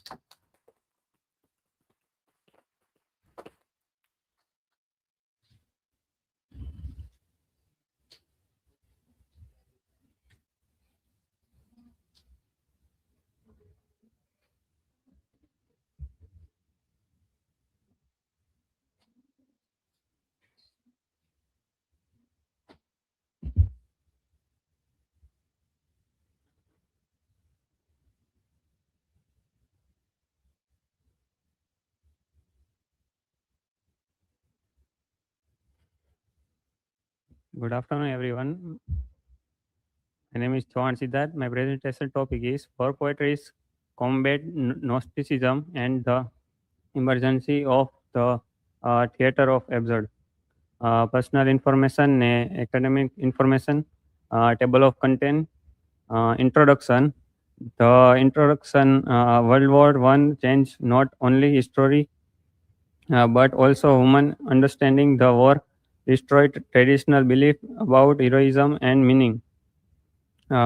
Writer found it difficult to express the horror of war using normal language. This led to new formal form of experience expression by war poetry, especially Wilfred Owen, which absurd drama we connect can see how literature move from realistic description to external questioning. Research question hypothesis. Research question: how did the soldiers inability to describe the horror of war lead to the collapse of dialogue in absurdist plays. Hypothesis: the theater of absurd is not just weird art, it is the psychological aftermath of World War One. One proposed that the breakdown of logical and language seen in the 1950s was a direct result of combat Gnosticism uh, because the war made traditional heroism language feel like a lie. Art had to become absurd to remain honest about the human condition. The convergence of conflict and the absurd. Uh, Half war and absurdity are connect. World War One destroy idea of congre- program and heroism. Traditional language failed to describe the brutal reality to French warfare. This created a crisis in experience.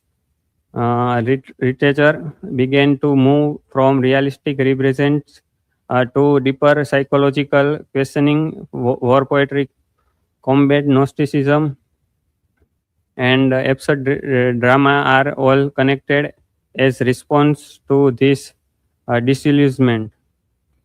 Wilfred Owen and rhetorical of anti-heroism challenge traditional heroic idols. He present war as suffering rather than glory.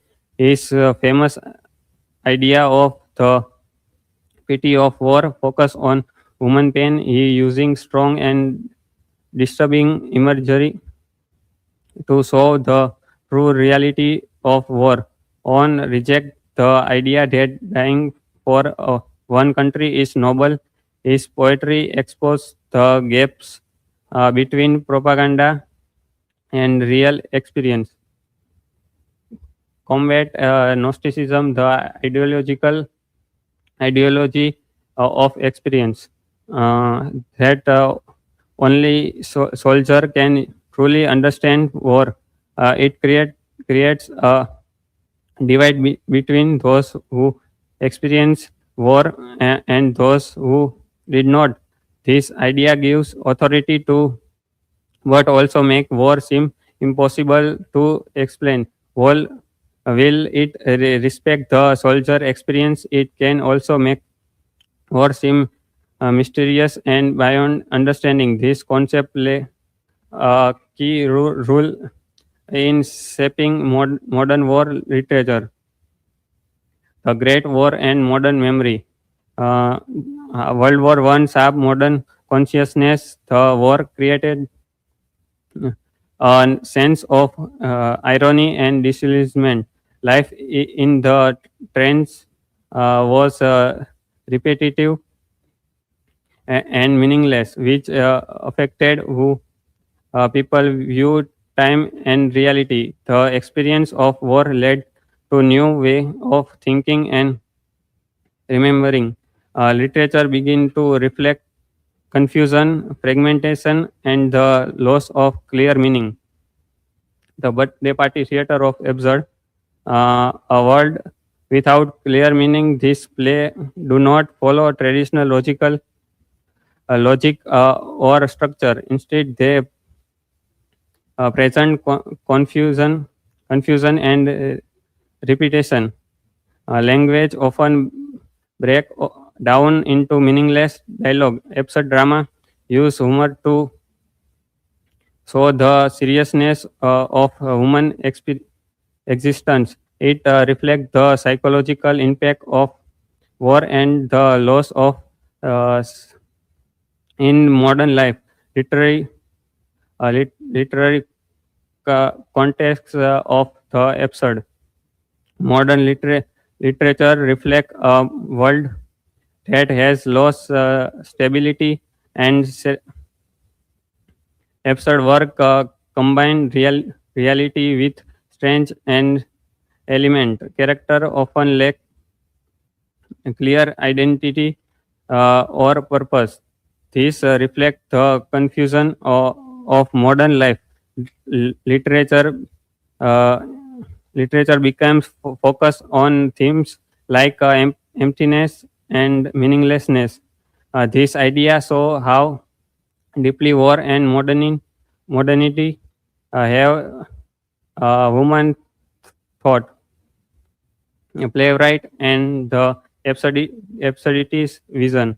Absurdity playwright try to balance choice with structure. Their work show characters struggling with meaning, and this play are influenced by existential philosophy. Character often feel lost and disconnect. The absurd become a way to express deep psychological and philosophical about life, meaning, and human existence.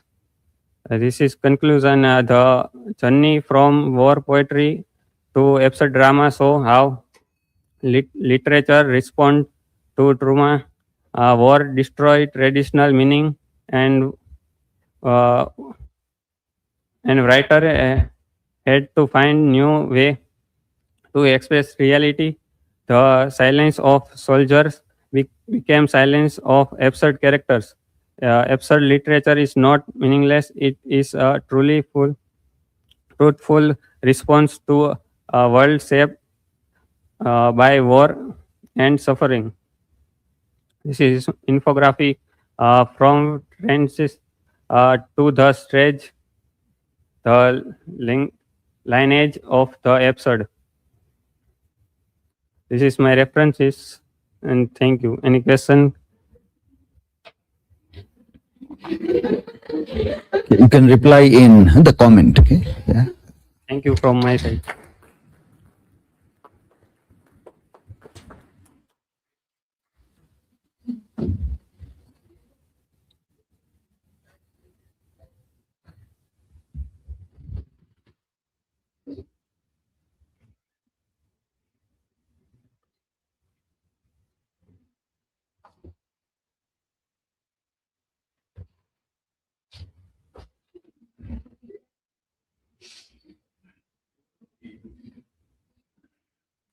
Hello.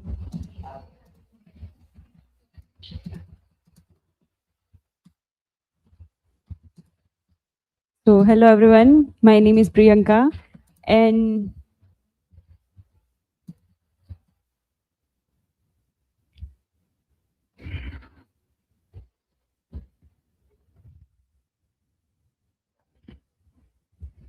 hello everyone.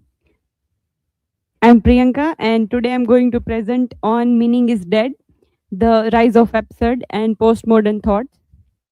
This is my academic and presentation details. This is table of content. And let's focus on first introduction. In 20th century, philosophers and writers begin to questioning whether life and literature possess any fixed or universal meaning or traditional source of certainty, such as a religion, moral authority, and philosophical system, were insignificantly challenged.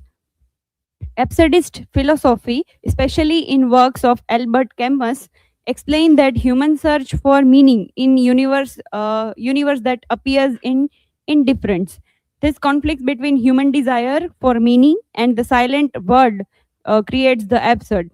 Later, postmodern thinkers argues that universal explanation of truth and meaning cannot be trusted. Jean-Francois Lyotard describes the postmodernism as a skepticism towards grand narratives, a large system that once explained reality and human experience. Moving further, first we focus on research question. So my central research question is, does the rise of absurdism and postmodern thought suggest that the life and literature are meaningless, or do these theories simply challenges traditional way of understanding meaning? So my hypothesis is absurdism does not completely deny meaning, but highlights the conflict between human desire for meaning and indifferent universe. Postmodernism thoughts questions universal truth and grand narratives, suggesting that meaning is not fixed but contrast through interpretations.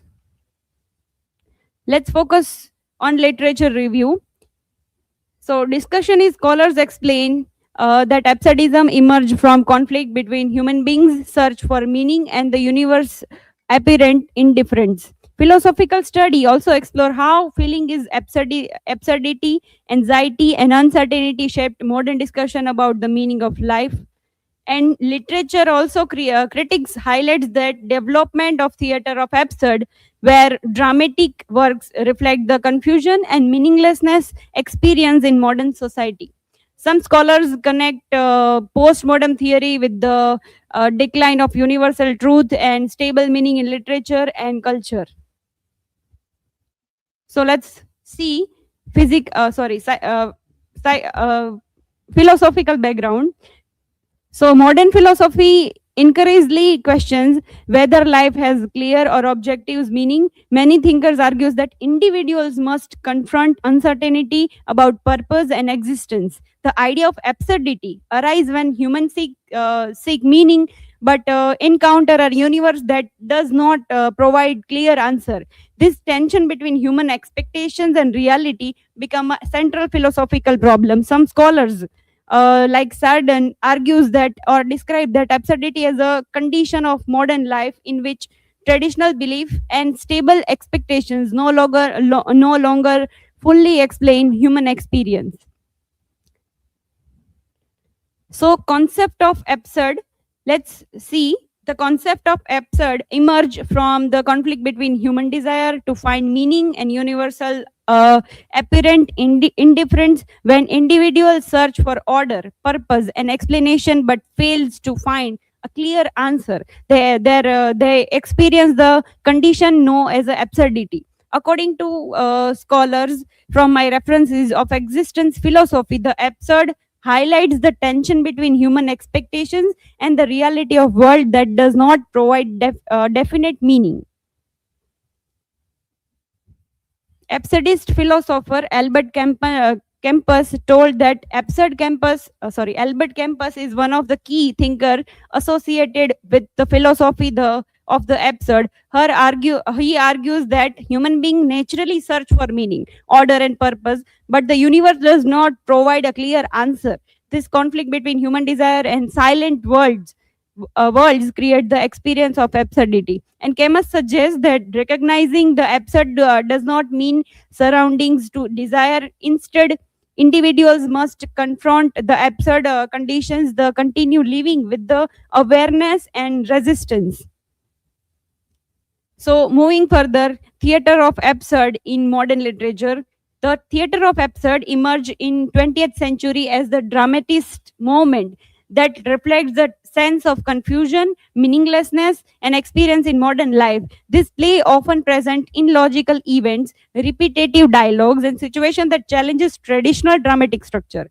According to Martin Ellis, the theater of absurd portray the human condition as a fundamentally uncertain and lacking clear meaning. Instead of logic, plots, or clear resolution, absurd plays highlights the irrational and unpredictable nature of existence. Scholars also note that absurd drama represents the struggle in individuals who attempt to communicate and find purpose in world that often appear chaotic and incomprehensible. So, rise of postmodern thoughts.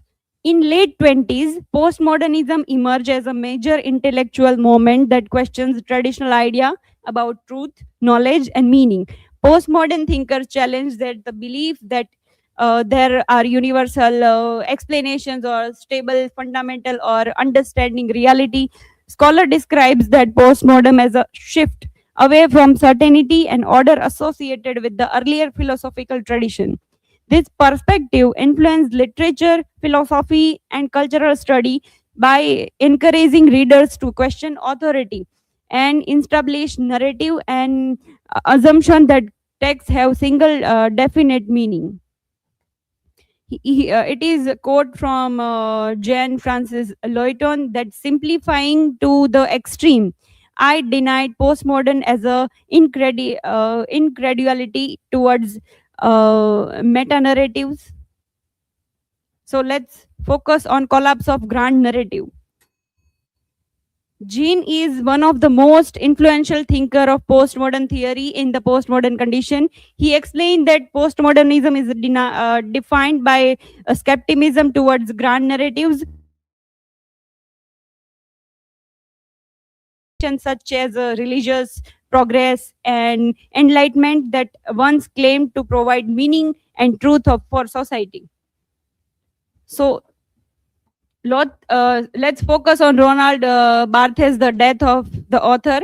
In his famous essay, The Death of the Author, Barthes challenges the traditional belief that the meaning of text is determined by the author's intentions. He argues that once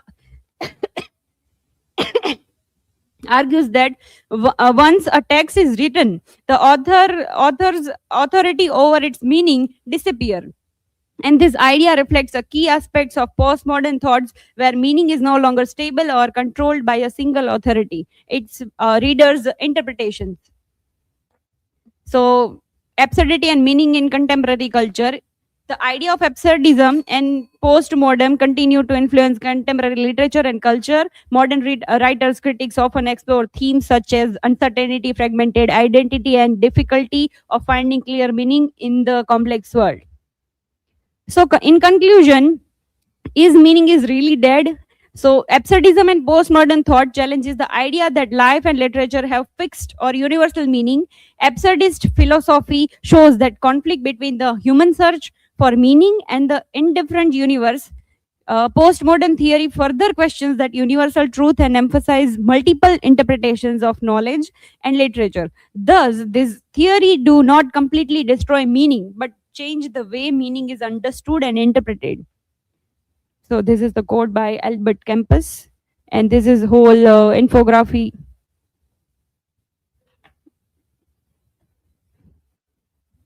Here is learning outcomes, and these are the references. So thank you everyone. I will answer in comment section.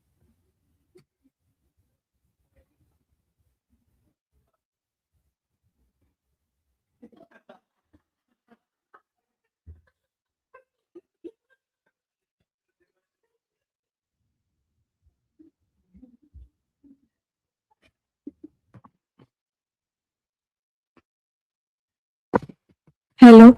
So my question is, how does date of the author change literally interpretation? So Barthes argued that author is no longer control on the meaning of the text,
Hello everyone, myself Mansi Makwana, and today's my presentation topic is Power, Technology and Human Freedom in 20th Century Dystopian Literature, a critical study of Brave New World by Aldous Huxley. These are my academic and presentation details. Table of content. My research question asked that how does Brave New World represent the interrelationship between power, technology, and human freedom in a dystopian society. This study hypothesizes that Brave New World shows how power and technology undermine human freedom by shaping individuals through conditioning, pleasure, and genetic control. The world state maintains stability by manufacturing constant, encouraging people to internalize social norms and accept predetermined roles. As a result, freedom is replaced by conformity, artificial happiness, and control behavior rather than open caution.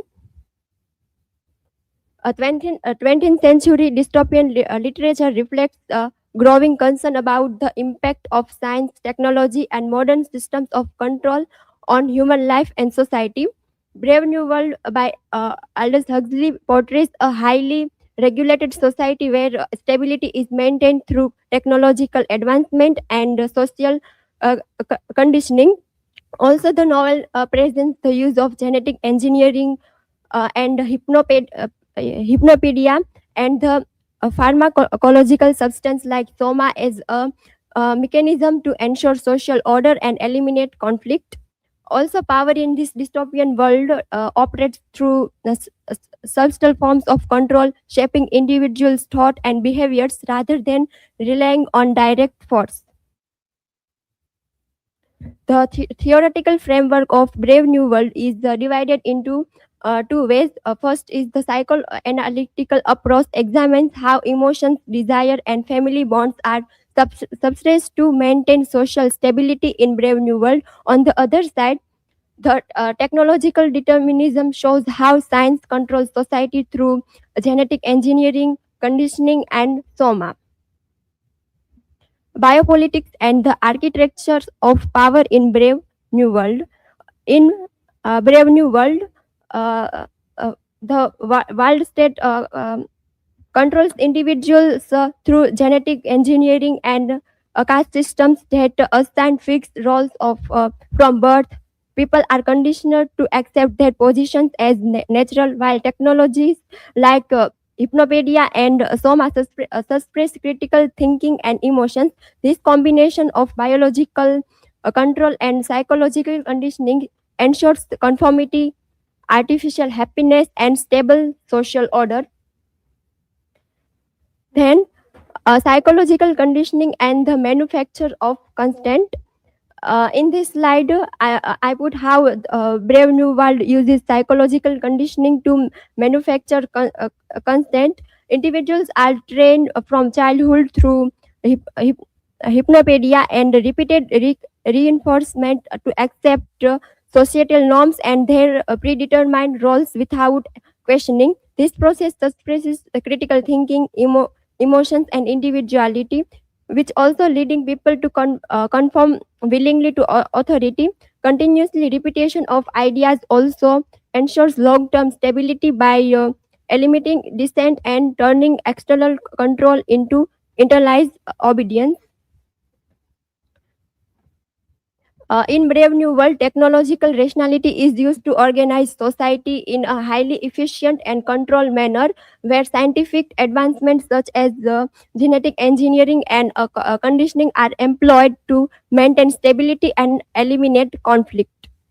Also, technology functions as an instrument of control, shaping human behavior and limiting freedom through systems like hypnopedia and the use of soma.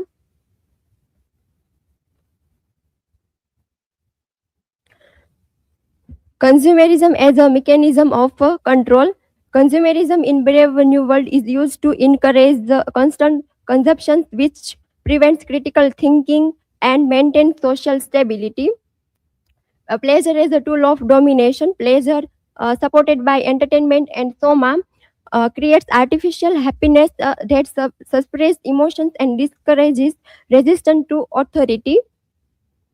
Uh, and ideological control and conformity, consumerism and pleasure together form an ideological system that promotes conformity, leading individuals to accept control and participate willingly in their own subjection. The crisis of human freedom and individual agency. Also, in a brave new world, we can see the erosion of human freedom. Human freedom is systematically undermined through conditioning, genetic control, and the use of soma, which eliminate independent thought and personal choice. Also, loss of individual agency. Individual agency is weakened as the people are conditioned to accept predetermined social roles and identities without resistance, reflecting internalized control. Contemporary relevance of power, AI, and digital control. In contemporary society, power operates through artificial intelligence and algorithms that influence human behavior and decision making. Digital surveillance and data collection enable continuous monitoring, shaping individuals' action and limiting privacy. Media and digital platform function as a tool of ideological control, guiding perceptions of truth and reinforcing dominant narratives. Similar to Brave New World, technological systems create soft control where convenience and entertainment reduce critical thinking and individual autonomy.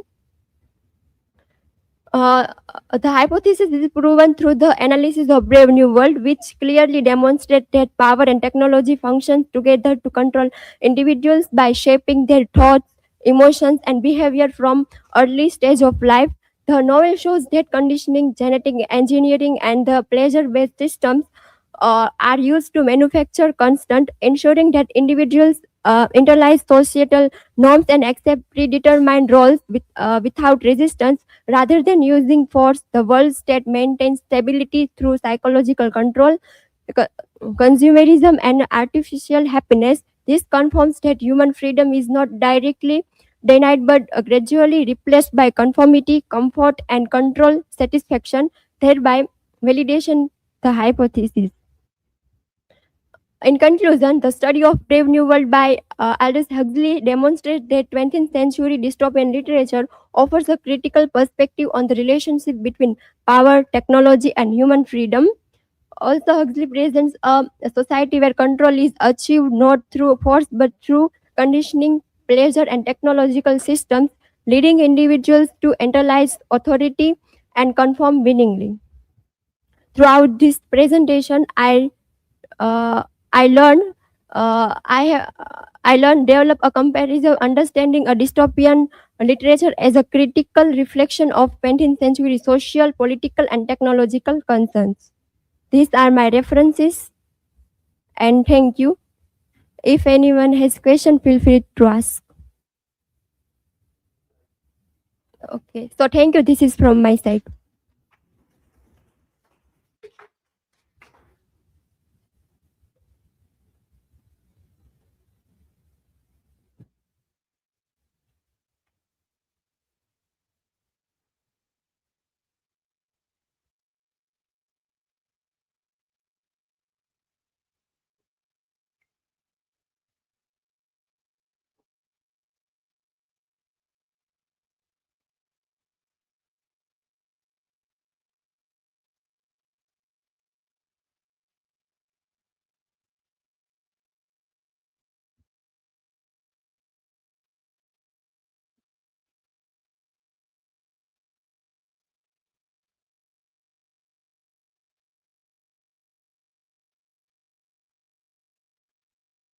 Good afternoon, everyone. My today's presentation topic is the institution, the repetition, and the periphery, theorizing the avant-garde and neo-avant-garde.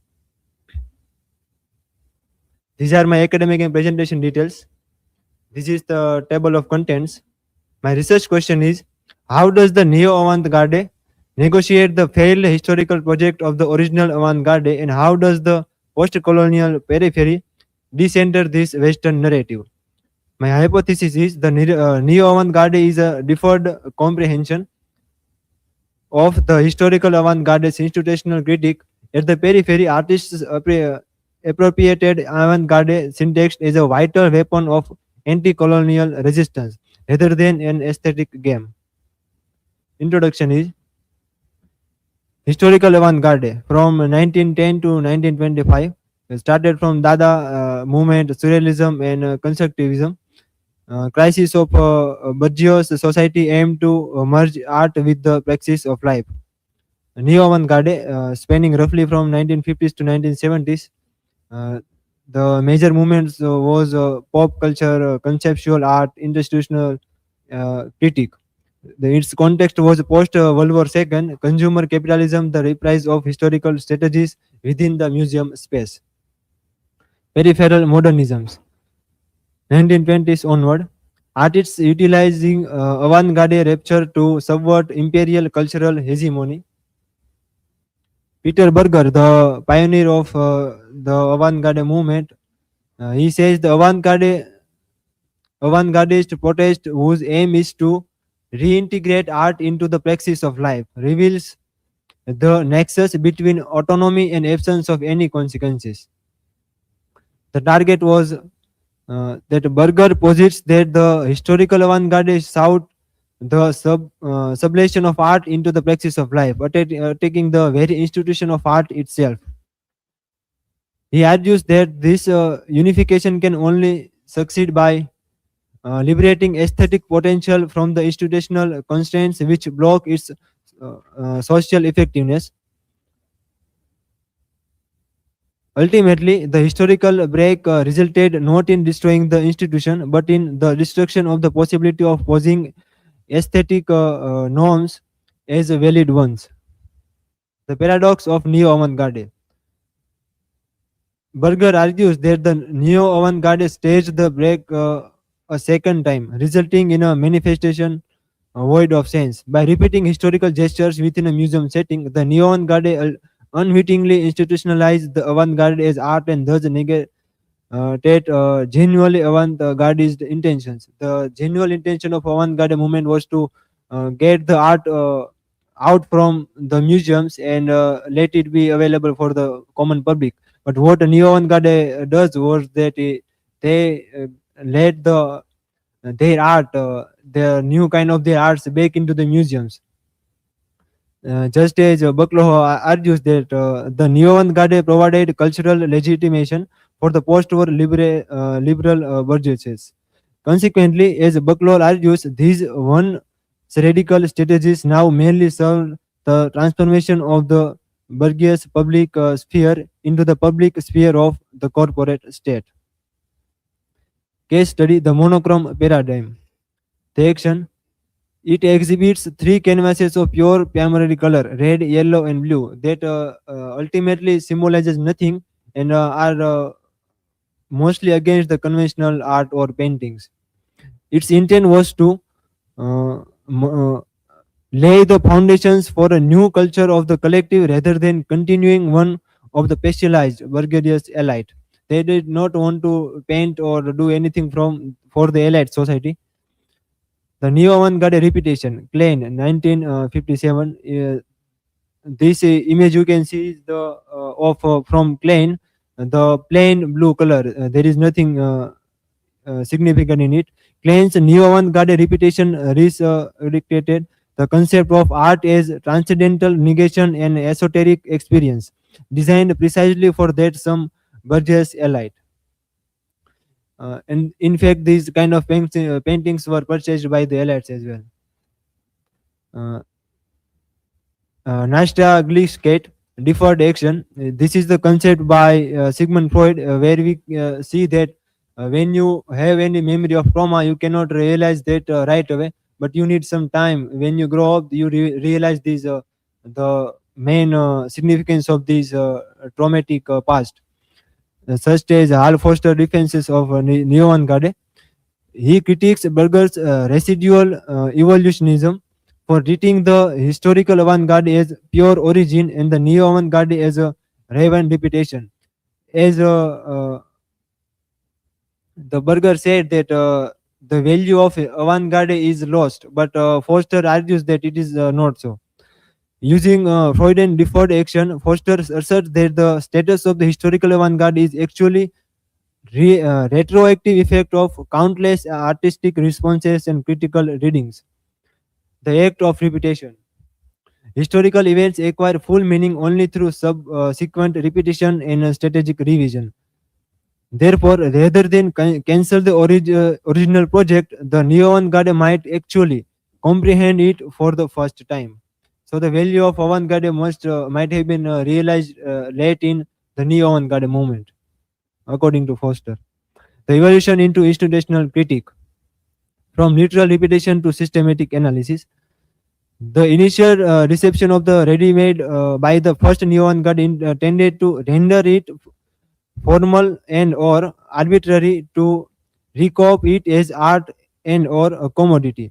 By systematic investigation says that conversely, the pressure of historical awareness meant that later artists had to elaborate them critically, shifting the focus towards systematic investigation of the institutional art. They did not wanted to let their art be in the public, but they also put their art into museum. Berger's 2010 concession. Decades later, Berger acknowledged that the historical failure to transform reality ironically enables this highly successful internal aesthetic critique of the institution. Decentering the canon, the view from the periphery. Here comes Mitter. He says that in his challenges the complex discourse of power, authority, and hierarchy that Western art historians use to study the non-Western avant-garde. In the term Picasso make means that the Eastern country painters just repeat or just copy the art of Picasso, and it is a failed copy due to them. But here Mitter argues that Western art history often evaluates non-Western modernism as inherently derivative. He argues against the reductionist criteria that views successful imitation as aping and imperfect imitation as failure of learning. The erasure of agency. By treating the periphery as a delayed echo of the center, the Western canon ignores intentional heuristic choices. Categorizing peripheral art this way erases how the artist engage in a purposeful activity that involves making conscious choices. These writers do not just copy Picasso, they make conscious choices by themselves from a range of global sources. Appropriation as anti-colonial resistance, visual syntax for resistance. Revolutionizing messages of the Western avant-garde provided the syntax to construct cultural resistance against the colonial order. Used avant-garde primitivism to interrogate urban industrial values and restore pro-colonial community identities. Peripheral artists participated in a virtual cosmopolis of shared intellect that engaged elective affinities between the elites of the center and the periphery. Synthesizing the debate, final conclusion. The historical avant-garde's attempt to merge art and life failed, according to Berger. Yet the neo-avant-garde represents a deferred completion that evolved into rigorous institutional critique, decentering the Western debate. Beyond Western norms, the avant-garde was appropriate as a vital tool for anti-colonial resistance and virtual cosmopolitanism in the periphery. The true legacy of neo-avant-garde lies in providing a radical syntax used globally to dismantle systems of cultural and political hegemony. Berger maintains that the historical avant-garde ultimately failed in most radical goal, the sublimation of art into the praxis of life, but it is not the case so according to Foster. This is the infographics of my whole presentation. These are my references. Thank you, everyone.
So, hello everyone, my name is Vanita, and today I deal with the new expressionism, art, film, and digital emotion in the 21st century.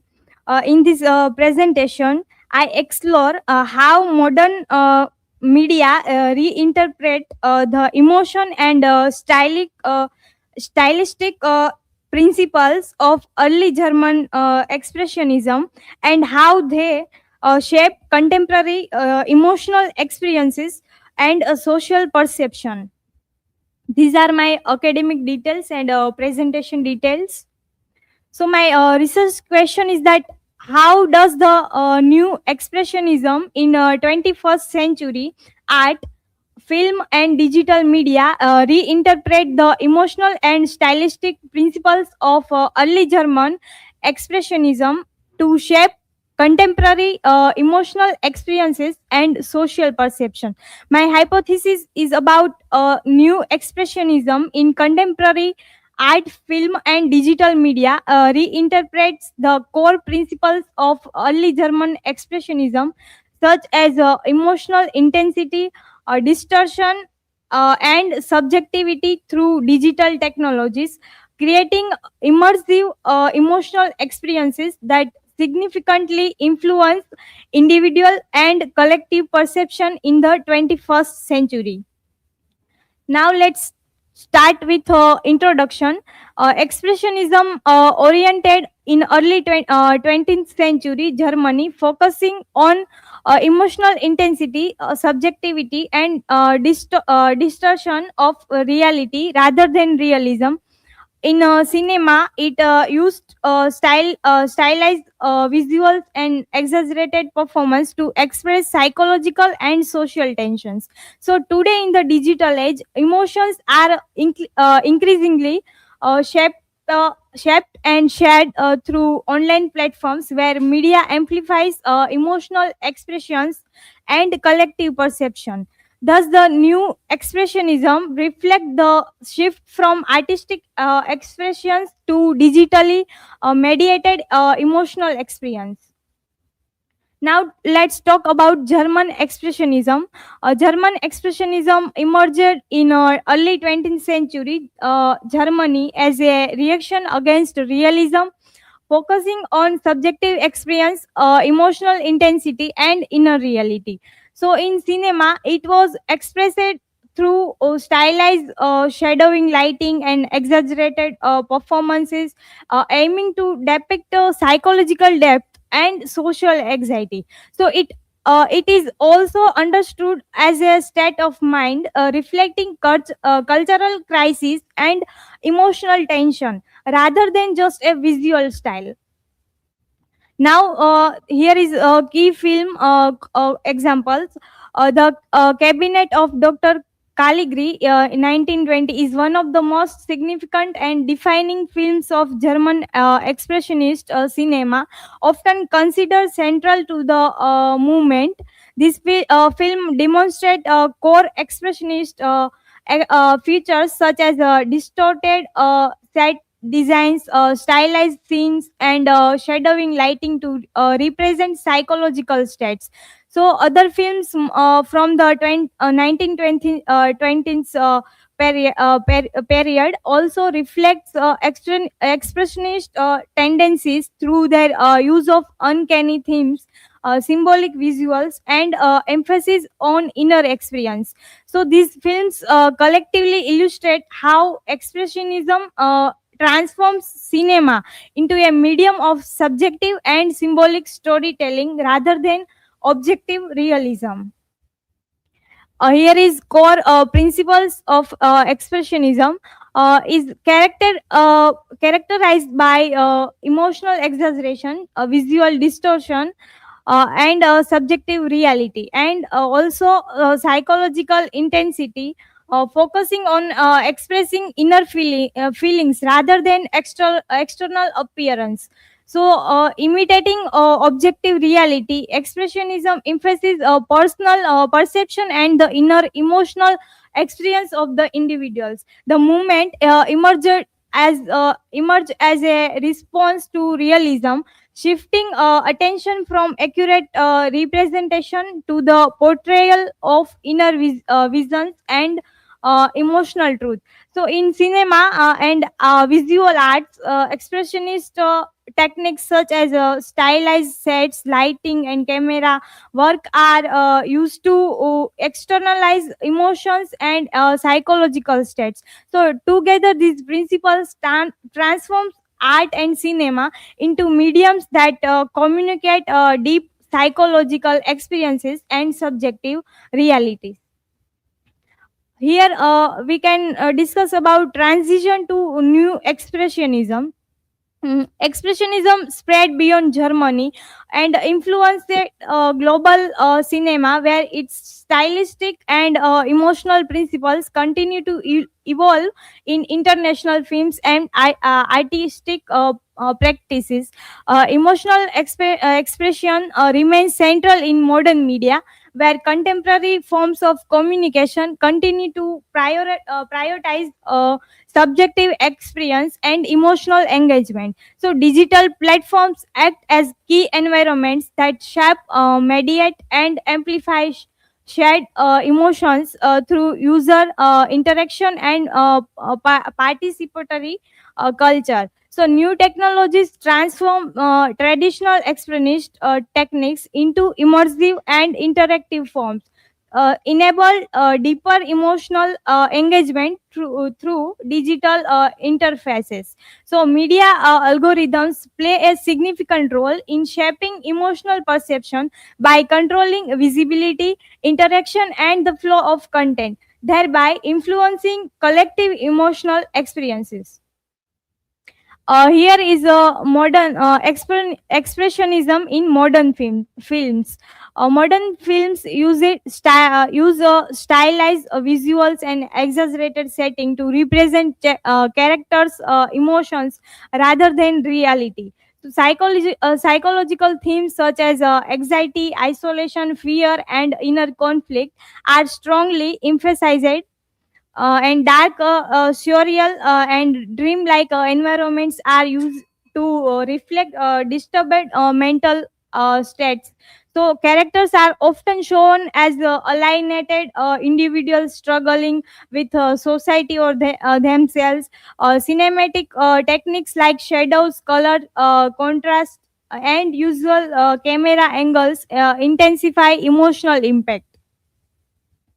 Here, expressionism in digital media. Social media platforms exaggerate emotions through memes, trends, and viral content is similar to expressionist intensity. So, digital arts uses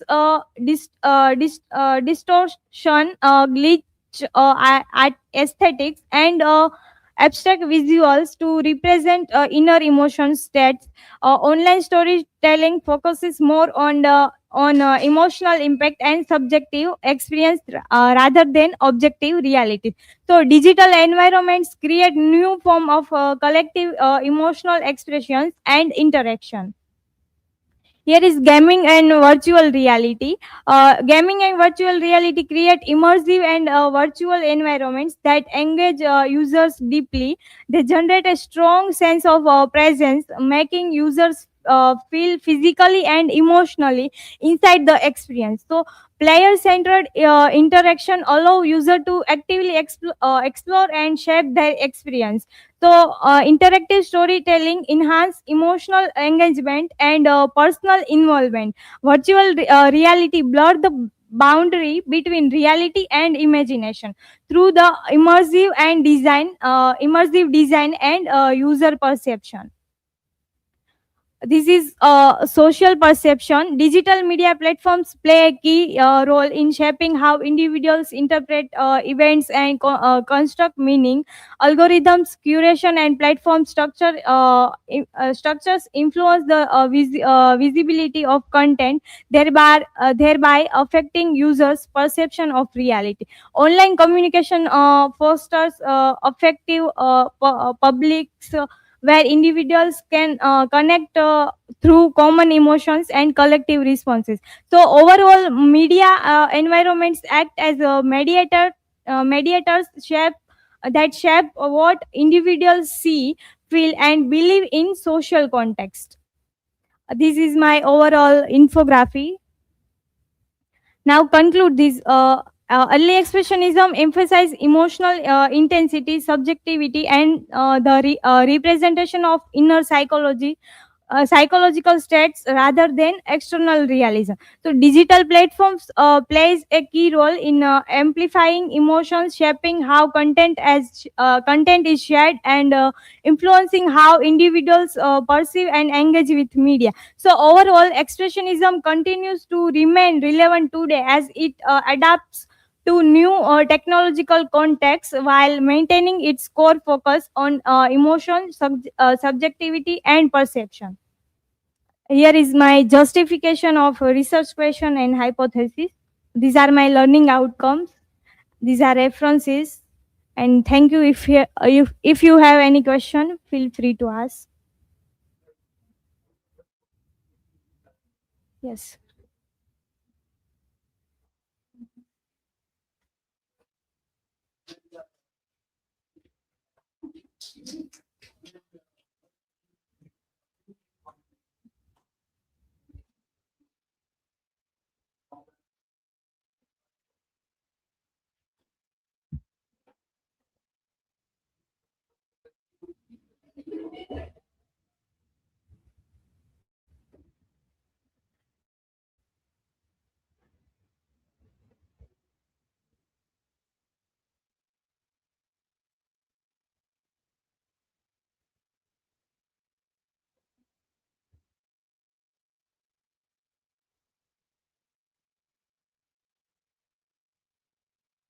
बरोबरच.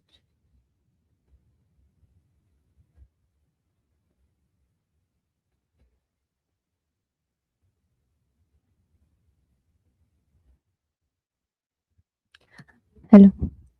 Hello everyone, myself Nidhi Pandya. Today is my topic on presentation paper number 1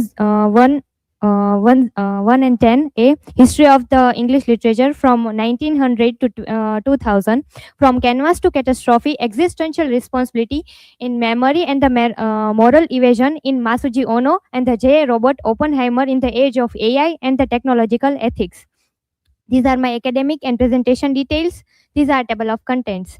My research question is, how do Masuji Ono's ideological art and the J. Robert Oppenheimer's technological creation exemplify the moral evasion through the selective memory and the institutional justification, and what lessons do these patterns hold for an existential responsibility in the age of AI systems? My hypothesis is that this study hypothesizes that Ono and the Oppenheimer represent the classic cases of the moral evasion and achieved through the selective memory and the institutional justification patterns that now are dramatically amplified in an AI system where the responsibility diffuses into code, datasets, and the corporate structures, thereby demanding a renewed emphasis on the personal existential accountability to prevent the future technologies catastrophes.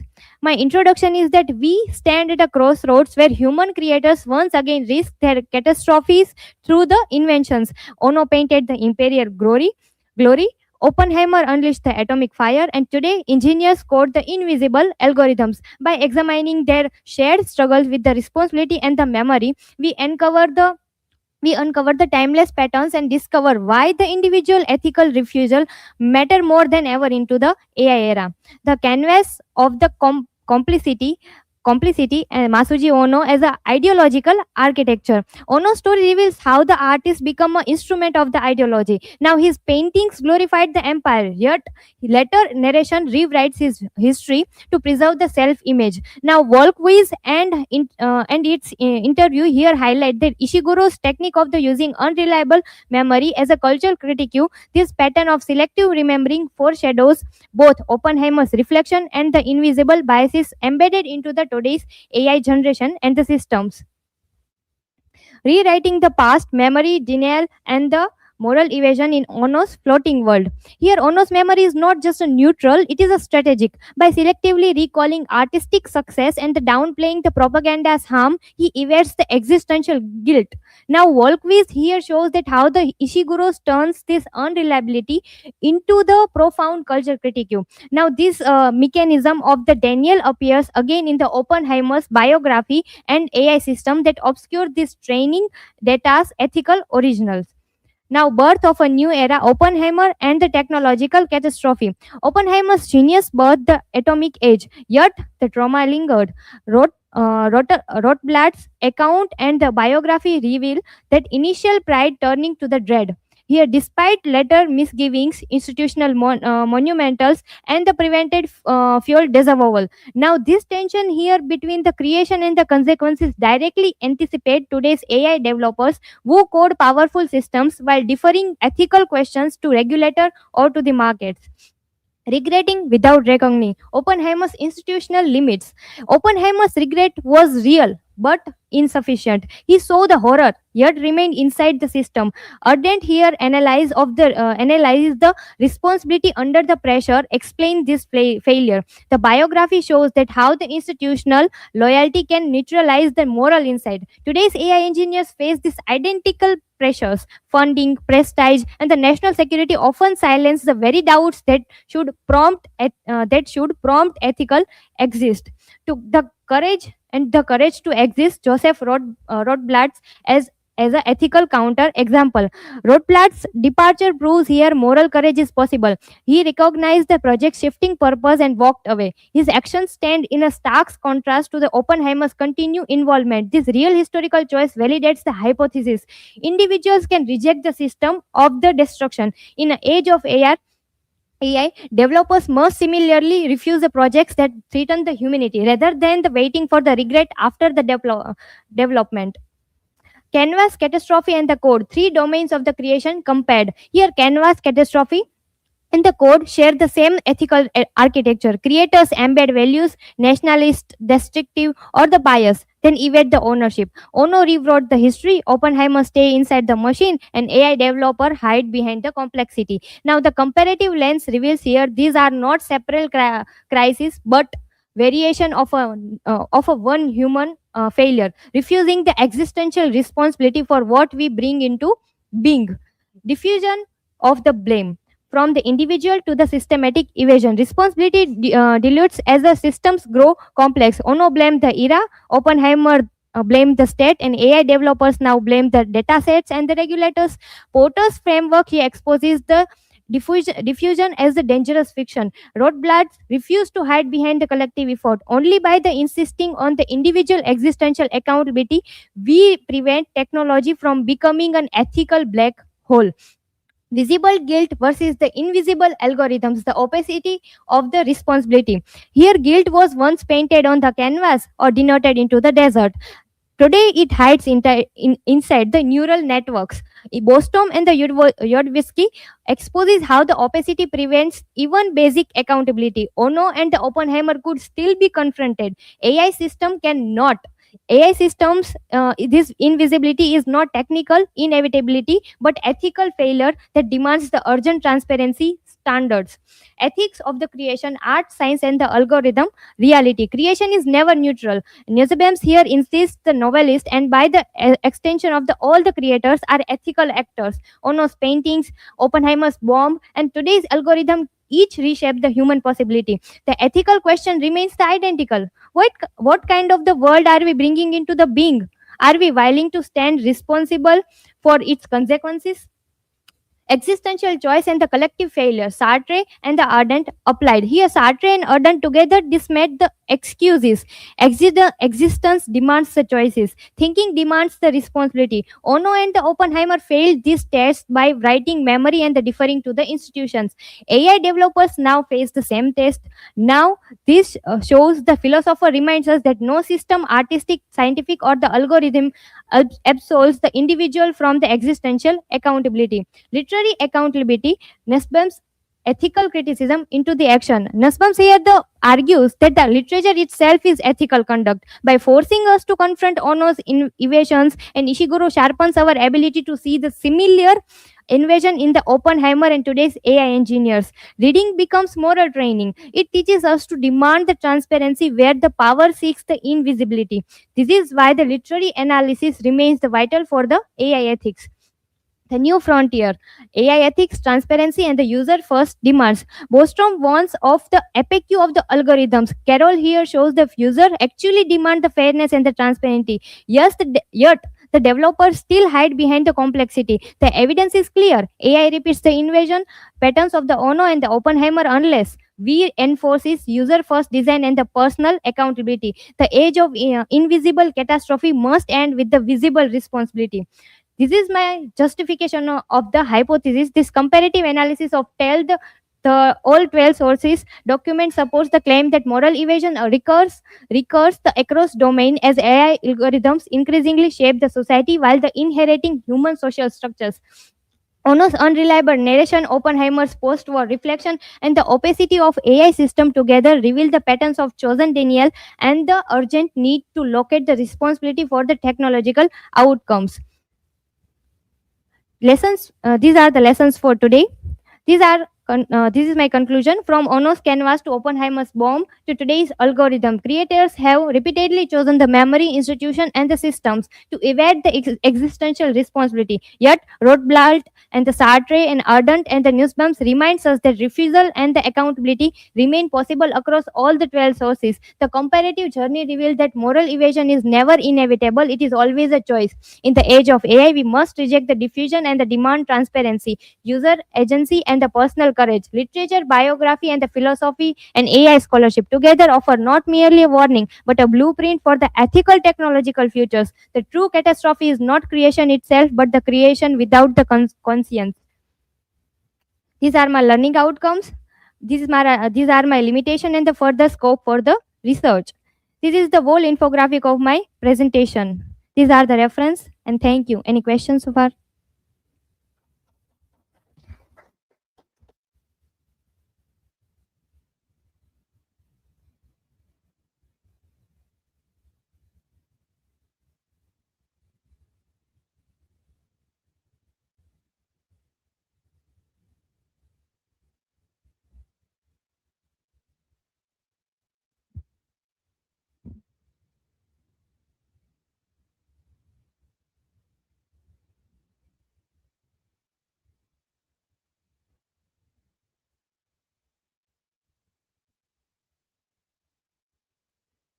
Good evening, everyone. My name is Mittal Halia.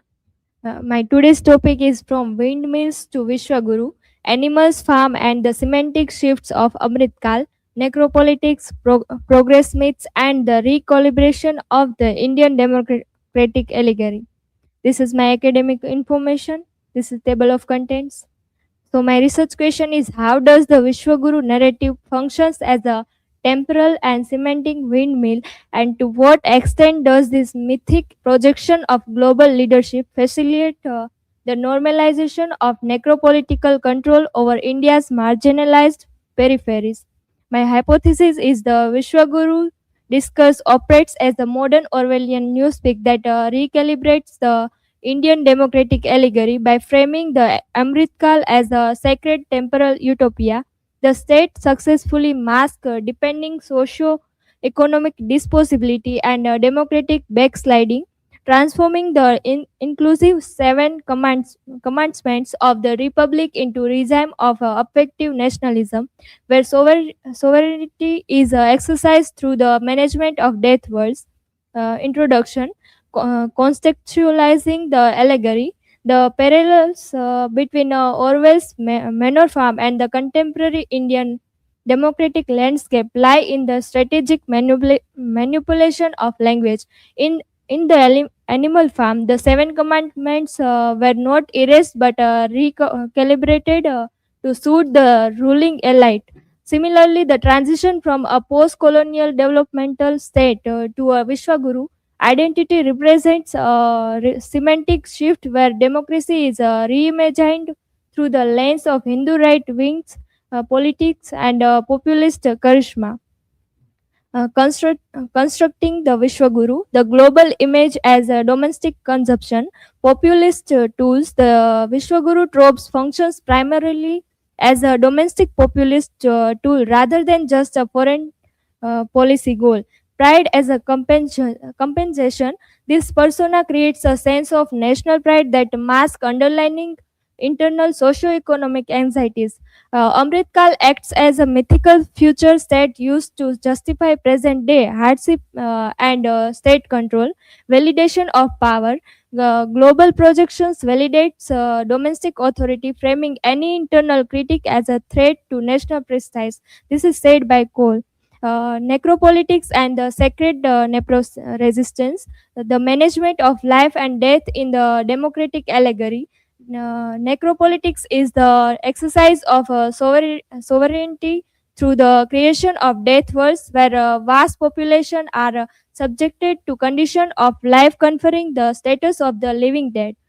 Kashmir as the necropolitical frontier, the sacred necro-resistance in India administered Kashmir highlights how the state manages bodies even after death. Structural disposability, the management of drains and environmental governance reveals a necropolitical eco-governmentality where marginalized communities are treated as disposable byproducts of progress. This argues given by the Basu. This table shows the comparative framework about the windmill versus the digital global India. The reductionism of language in animal farm. Squealer's role was to bridge the gap between the pig's luxury and the animal's misery through the reductions of language. Today, the democratization of censorship allows not just the state but a public emboldened by the state to silence literature and the media that contradicts the Vishwaguru narrative. Mechanism of control. Newspeak and Amritkal terms like anti-national serve as a model linguistic erasers must like the changing commandment on the barn wall. This is said by Sen. Affective nationalism. The state utilize anxiety and affect to create a populist bond that bypasses rational democratic critique, discourse and the power. Following Foucault, the Vishwaguru discourse becomes a regime of truth that regulates what can be thought and said. The Imagine community and the religious diplomacy. The modern Indian state is being refashioned as an imagined community that rose on medieval notions of sacred geography and language. This is facilitated through religious diplomacy, where the Hindu right uses faith to project power internationally while consolidating a specific religious identity at home. Poet of recollaboration, reflection of the unconventional and the poetics of revolution. The shift in academic and institutional leadership reflects a move toward unconventional minds that prioritize nationalistic myths over traditional democratic pluralism. Cinema and the literature are co-opted to reframe the Kashmir questions through a right-winning lens, turning the revolution of the farm into a defense of the status quo. This is the infographic of my whole presentation. Conclusion. The transition from the windmill of early developmental promises to the Vishwaguru of Amritkar represents more than a change in branding. It is a fundamental recalibration of the Indian democratic allegory by synthesizing Orwell's warnings with morning theories of necropolitics and effective nationalism. We see a state that manages dissent not just through force but through the strategic manipulation of the time, language, and the disposability of the other. Ultimately, the Amritkal narratives functions as a sacred well, while the global stage sees the Vishwaguru. The domestic reality often reflects the phantom of the drains. The democracy being exported is one where the seven commandments have been rewritten to favor a new elite, suggesting that without a return to linguistic and structural pluralism, the manner form of the 21st century may find itself trapped in a cycle of perpetual reconstruction of the windmill at the cost of those who build it. Here is the justification of my research question and hypothesis. These are the learning outcomes. These are the references. Thank you. That's all from my side. Thank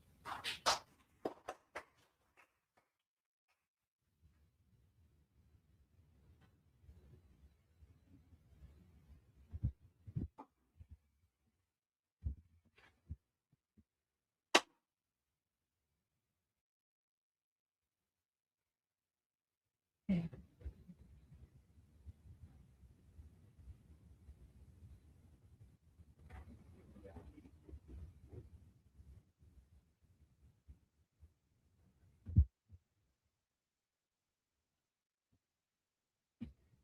Good evening, everyone.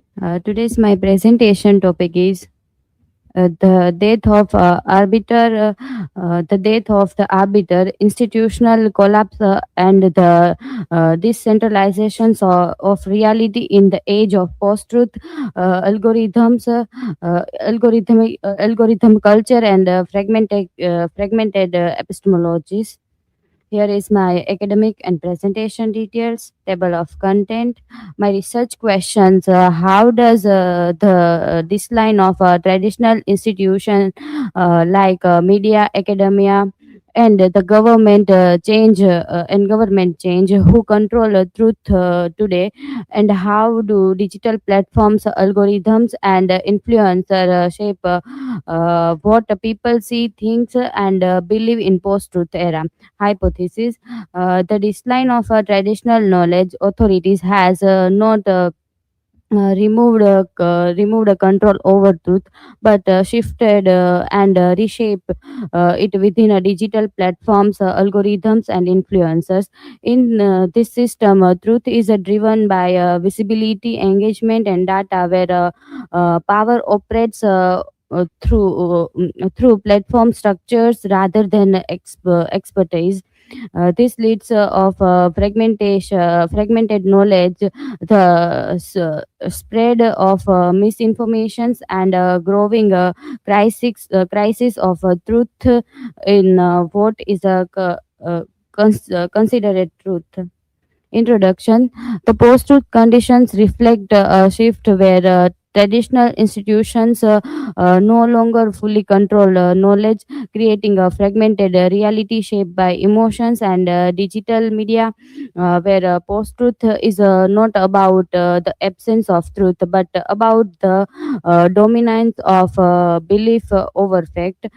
Instead of one shared truth, multiple competing claims exist without a common standard of verifications, leading to instability in collective understanding, and what is described as a background of shared epistemic foundation.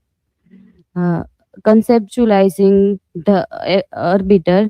The arbiter means institutions like a media, university, and the state that decide what is true and what knowledge is reliable. In the past, truth was mainly based on expert knowledge and logical discussion in the public spheres. However, these institutions are now losing trust and influence because of digital media and online disreputations. As a result, the control of knowledge is no longer in one place, but is spread out. Authority is now created through power relations, relations, instead of being fixed or obsolete. Power, knowledge, and how truth is constructed. Truth is not purely objective, but spread through system of power, where what connects as a knowledge is determined by institutional structure, described as a knowledge in inspirable for exercise of power. Institutions stabilize truth by enforcing norms and including alternative perspective, ensuring the dominance of a curtain knowledge system where authority operates through discursive practice that define the regulate what can be known. Transformations of the public fear. The public fear has a shift from a space of rational debates to a fragmented digital environment where multiple publics exist without shared dialogues, describes as a shape no longer unified by common norms of communication. This change is understand as a elastic public fears that expand and contracts with technological and social force, constantly reshaping the boundaries between public and private communication. Emergence of digital public and counter publics. Digital platforms enables the rise of counter publics that challenges dominant narratives by producing alternative knowledge, described as emergence of a digital public that content state controlled representation. This public function through participatory practice where users actively contribute to meaning making, transforming audience from passive consumers into active producer of knowledge within a network environment. Algorithmic culture and technical meditations. Algorithms act as a hidden system that control the flow of information, deciding what content become visible or hidden. Described as a technical system that order and structure knowledge. Power is embedded within this system through what is called algorithm meta capital algorithm meta capital, shaping not only access to informations but also how users interpret and engage with it. Capitalism, data, and the political economy of knowledge. Digital capitalism has turned knowledge into a commodified sources where data is continuously extracted and monetized, described as the commodifications of communications and knowledge in a digital capitalism. Influencers and the reconfigurations of expertise. The rise of influencer shows a shift from institutional expertise to prioritized authority where creditability is built through visibility and engagement, described as reconfigurations of epistemic authority through social media actors. Algorithmic journalism and hybrid authority.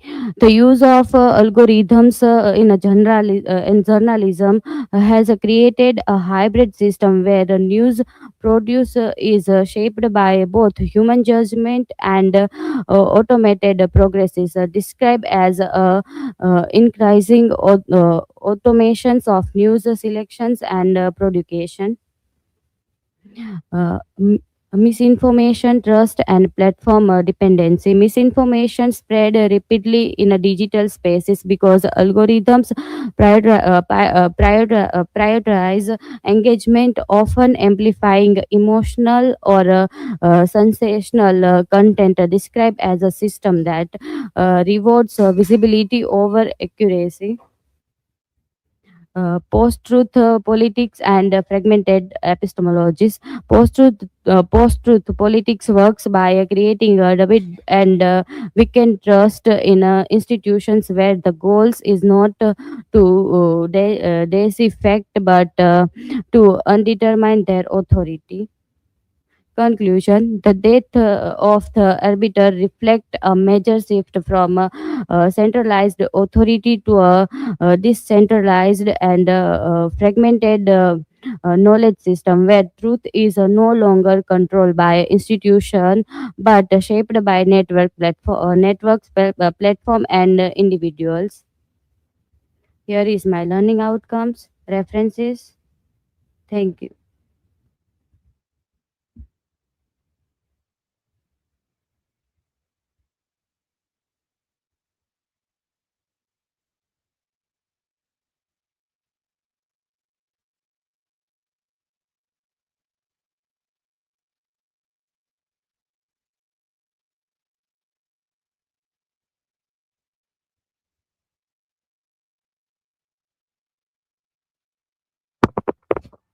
Hello.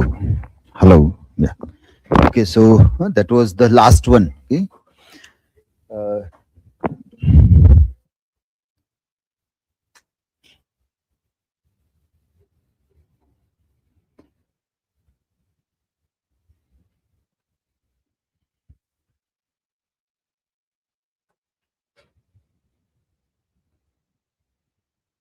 So finally, we want to have a reminder that what is the pedagogical purpose of these presentations, why we do this, and what is supposed to be learned from presentations. Last time also we have done, this time also. As a reminder, let us quickly overview this. I'm sharing a few slides.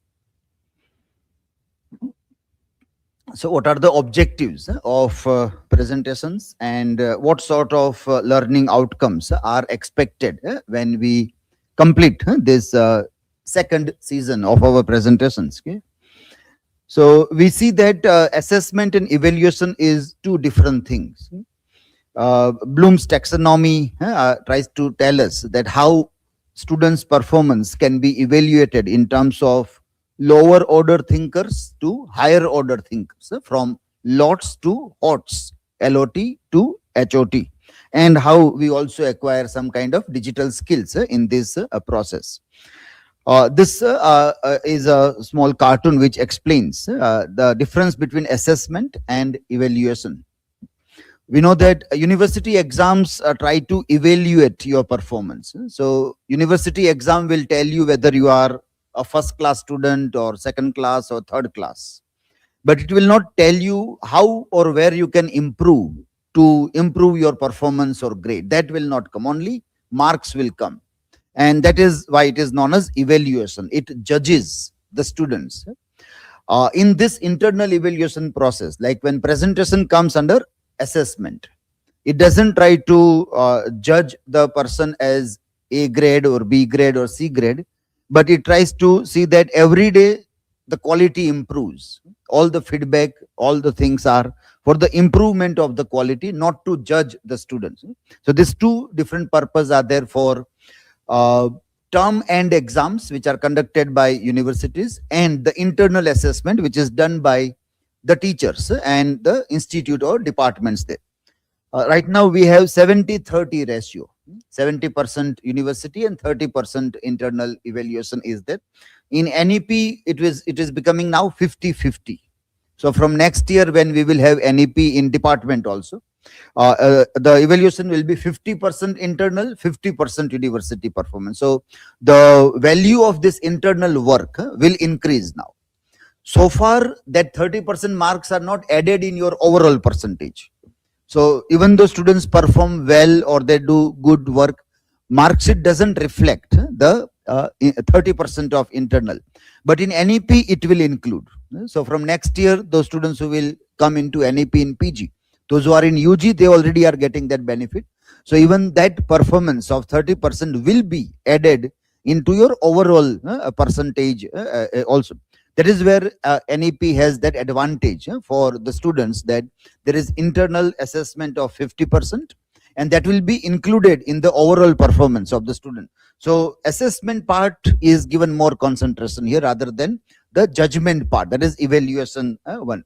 So presentations are seen as this, that how we improve our quality every day, every semester, in terms of doing research, finding quality resources, presenting ourselves, trying to learn to ask questions, trying to reply to all those things also. Bloom's taxonomy, very famously divided in the pyramidal structure, where at the bottom is memory, remember, and at the top is create. When you do presentations, the memory is not tested. University exam tests your memory. If you cannot remember, you can't write in the university. It is not open book. Now, slowly and steadily, people have realized that memory should not be stressed a lot. It should be the foundation, but it should not be very important. So people are moving towards open book exams. CBSE has decided now that they will have open books. So students will go with books in the exam hall. They should know where the answer is. Then they can open the book and write the answers. So that is open book, or as we say, open internet exam. When we have online test, it is open internet. You can ask to anybody. You can ask to internet and get your answers also. That is open internet exam. These exams make people ready for jobs. In jobs, you don't have to memorize everything. You have to refer. But you should know where to refer. Where is the book? Where is website? How to ask. Now AI is there. How to ask questions. That is very important skills for living life. So memory is not very, it is important because you have to remember where things are, how things are, but no need to stress memory by mugging up everything there. So it is at the bottom of what we remember, understand, and then create. So what is remembering and recalling that comes here? When you create PowerPoint presentations, students need to recall information from their research and class materials to include in their slides. This involves remembering key concepts, facts, and details related to the topics. Specifically, those students, in the last two presentations also, we have seen that there is a contemporary relevance to what is happening in society. That is what we discuss a lot in the class also. So in case if you have taken notes of those things, that can help you when you prepare your presentation to link with those things. That is where if you remember, then you refer to those things. Understanding to effectively communicate their ideas, students must understand the content they are presenting. This involves explaining concepts in their own words, breaking down complex ideas, and ensuring the audience can comprehend the information that is provided. And in most of the presentations, we are able to see that you are explaining the basic concept also after giving your research question and hypothesis. What is that particular thing? That also is explained. That is catering the second part of Bloom's taxonomy. Then the next two part in Bloom's taxonomy is apply and analyze. Here, when students are creating a PowerPoint presentation which requires students to apply their knowledge by organizing information, selecting relevant visuals, and formatting slides effectively. As we have seen that most of you are able to create now very relevant visuals with the help of AI. Earlier, it was very difficult for students to get relevant visuals. They have to search images and find relevant image, and then they were able to put. But now, whatever kind of image you want, you give content, you get it. So you prepare a slides and then you give to AI, and it gives you a summary of entire presentation in one infographic. So that way now AI is helping us a lot in seeing or visualizing whatever is our understanding also. So they must apply what they have learned to create a coherent and engaging presence. Whatever is your learning, how coherently, in a very sinking manner, you are presenting those ideas, that also we can see here. Analyzing means students can demonstrate their analytical skills by critically examining the topic they are presenting. This could involve identifying patterns, making connections between different pieces of information, or analyzing the significance of key concepts within the context of the presentation.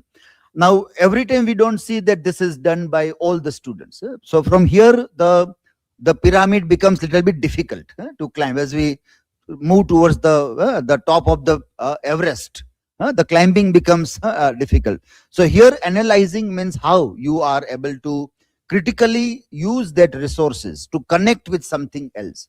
When you bring some contemporary web series, OTT, or film, or any other text, then you are applying, and then the connection becomes very clear. But if you just remain within your context, then you are reaching up till here only, but not beyond this. So in the next term, you can think that if I have to analyze what I am applying, then I have to connect that with something else, some other text, something contemporary. That is very, very important for me to prove my understanding. The last two is evaluate and create here. So in evaluation, presentations provide an opportunity for students to evaluate the strengths and weaknesses of different arguments, perspectives, or interpretations related to the topic. When you refer to various sources, as we insist that you go to Gestor or Honors, One Nation, One Subscription, Taylor and Francis, and such quality articles, you come to know that how different people are looking at all these things, different perspectives also you come to know. You can assess the credibility of sources, evaluate the effectiveness of different presentations, and critique the content that is presented also. What happens is that still all of you do not listen other presentations carefully. So you are not able to critically evaluate what others are doing, because there is lots of learning from everybody. So when we make two groups, earlier we used to have presentations where everybody used to remain present, but then people get tired. Those when once the turn is over, you get relaxed, and then you start talking. And then those whose turn is remaining, they are nervous, so they get disturbed when other people are relaxed and freely chit-chatting or making fun or laughing. The other get nervous also. So we divided in two groups so that one group will go home or they will start working for the next day, and a small group will remain to listen. In that also students were not listening. So we made that at least two you listen. So we made this system of asking questions. So at least when two presenters are making, you are little bit conscious and listening to the presenter, or you remain little bit alert and aware that I have to ask something. So let me be alert. So that way we have narrowed down to two. But if you listen everybody, then you come to know that what the person is trying to say, why he is not able to tell everything, where the point is missed out, how somebody is able to tell and convincingly give everything, including questions and answers also, and why somebody is failing. Then lots of learning happens in that also. That is evaluating, when you evaluate the performance of each other. And creating, students can showcase their creativity by designing visually appealing slides, incorporating multimedia elements, presenting ideas in innovative ways.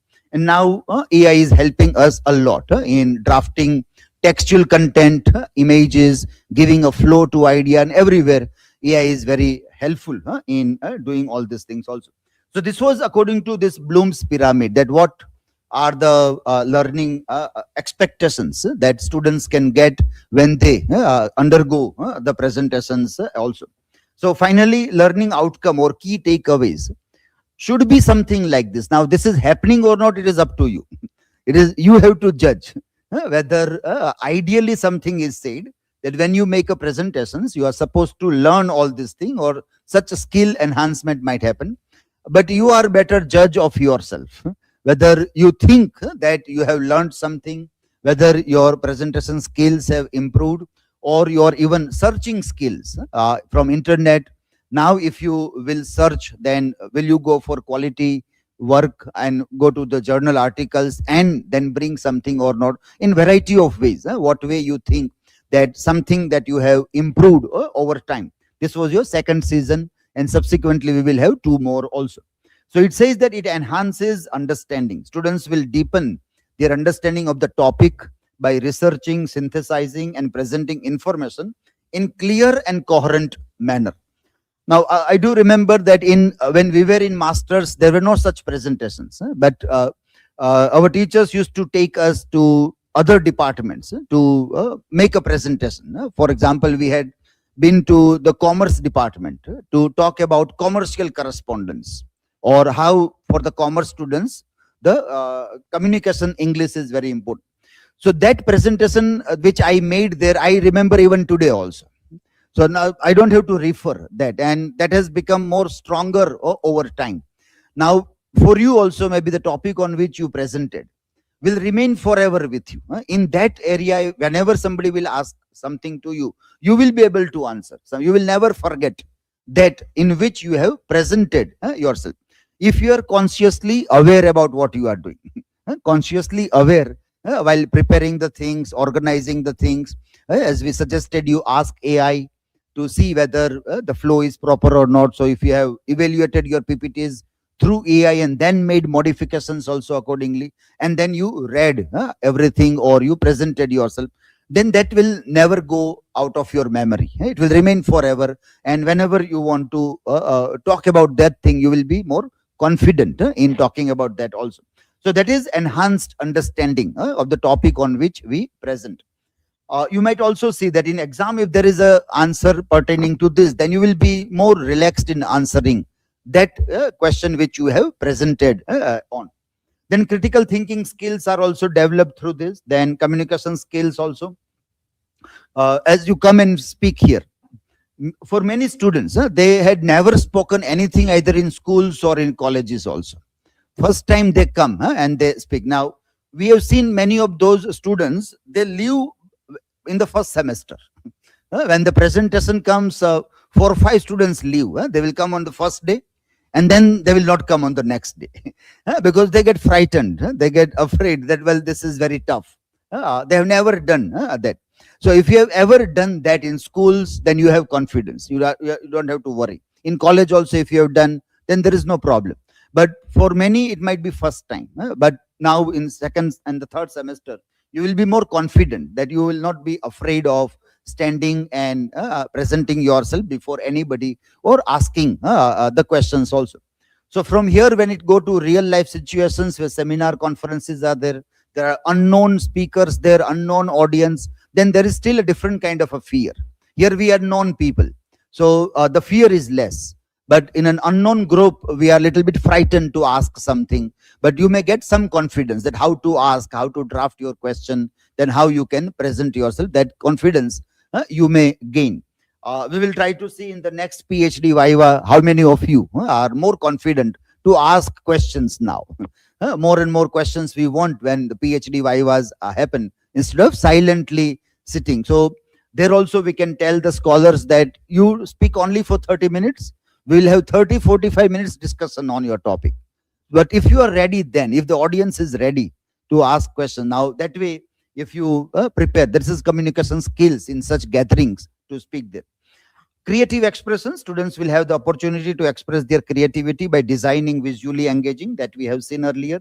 Research skills, process of creating a PowerPoint presentation requires students to conduct research, evaluate sources, and integrate information from multiple sources, thereby enhancing their research skill.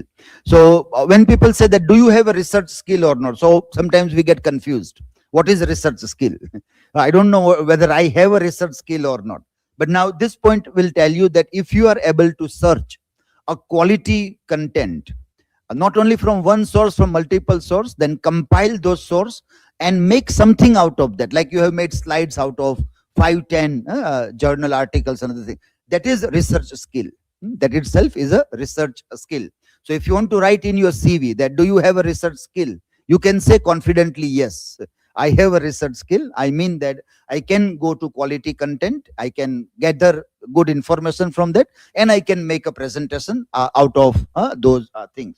And finally, collaboration. If presentations are done in groups, students will also develop collaboration skills, teamwork, another thing. Now, here we don't do collaborative presentations. That we do during our term, where small groups are made and you are given one topic and you try to make a presentation.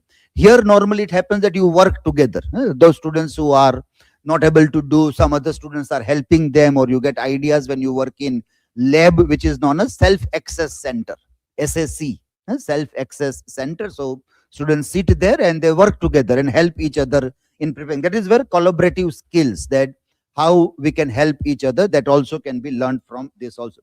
So these are what I think are the key takeaways. Now it is up to you whether you are also having the same kind of learning at the end, or now you can tell that I know this, I can do this. Confidently I can say that I have enhanced these kinds of skills also. So finally, it is university exam is a different thing, and this all things are a different thing. It requires different skills. It also enhances different skills also. More importance is given to mark sheets in our society. So we don't value all such activities. People don't ask you that how you presented, or I don't know whether your parents are watching your presentations or not, and then telling you that you have done good, you should have done in this manner or not. But if once the mark sheet will come, everybody will be eager to ask, what are your percentage? But that way they will not be eager to say how you presented today. Let me watch your video. But that is, if we move towards that, then we are moving towards quality education. We learn as a society what questions should be asked to students, not about how many percentage you got, but what you learned, how you did, how you performed. Let me see your performance. So if you present, your parents are not here, you can't show how you present. But now here in our system, you can. In our system, you can show your presentation also to them. But how many of you are doing that, I don't know. Whether you have a good family where they keep on asking that what you have done, let me see. Or they might be watching live also, all such performance also. But that is the concern, that it may reach out of the classroom to families, to society, to your extended friend circles, virtual friend circles. They all can also see what and how you are doing also. So this is how we try to look at the presentations and the general outcome of all these things. When we talk about this, we want you to understand that in this manner you are enhancing your skills, and you can talk in this manner, that this way we are learning and this way we have enhanced our skills also. So with this, we end our second season of the presentations. It is a very rigorous thing for 5 continuous days. For us also, it is quite a burdensome. Throughout the day, we have to sit and listen and evaluate the things also. When we take classes also, we take very long classes, and so you also get very tired, start moving out and in when the classes are going on. But I always tell at the end of the season that when I will get tired of sitting long hours and listening all this thing, then I will stop taking long classes. But this time I'm not tired, so next semester we will have long classes. When I will get fed up, then I will say, now this is unbearable. So if I can bear, then you can also bear me. If I can bear you, why can't you bear me? Yeah? Okay, so we end our session here.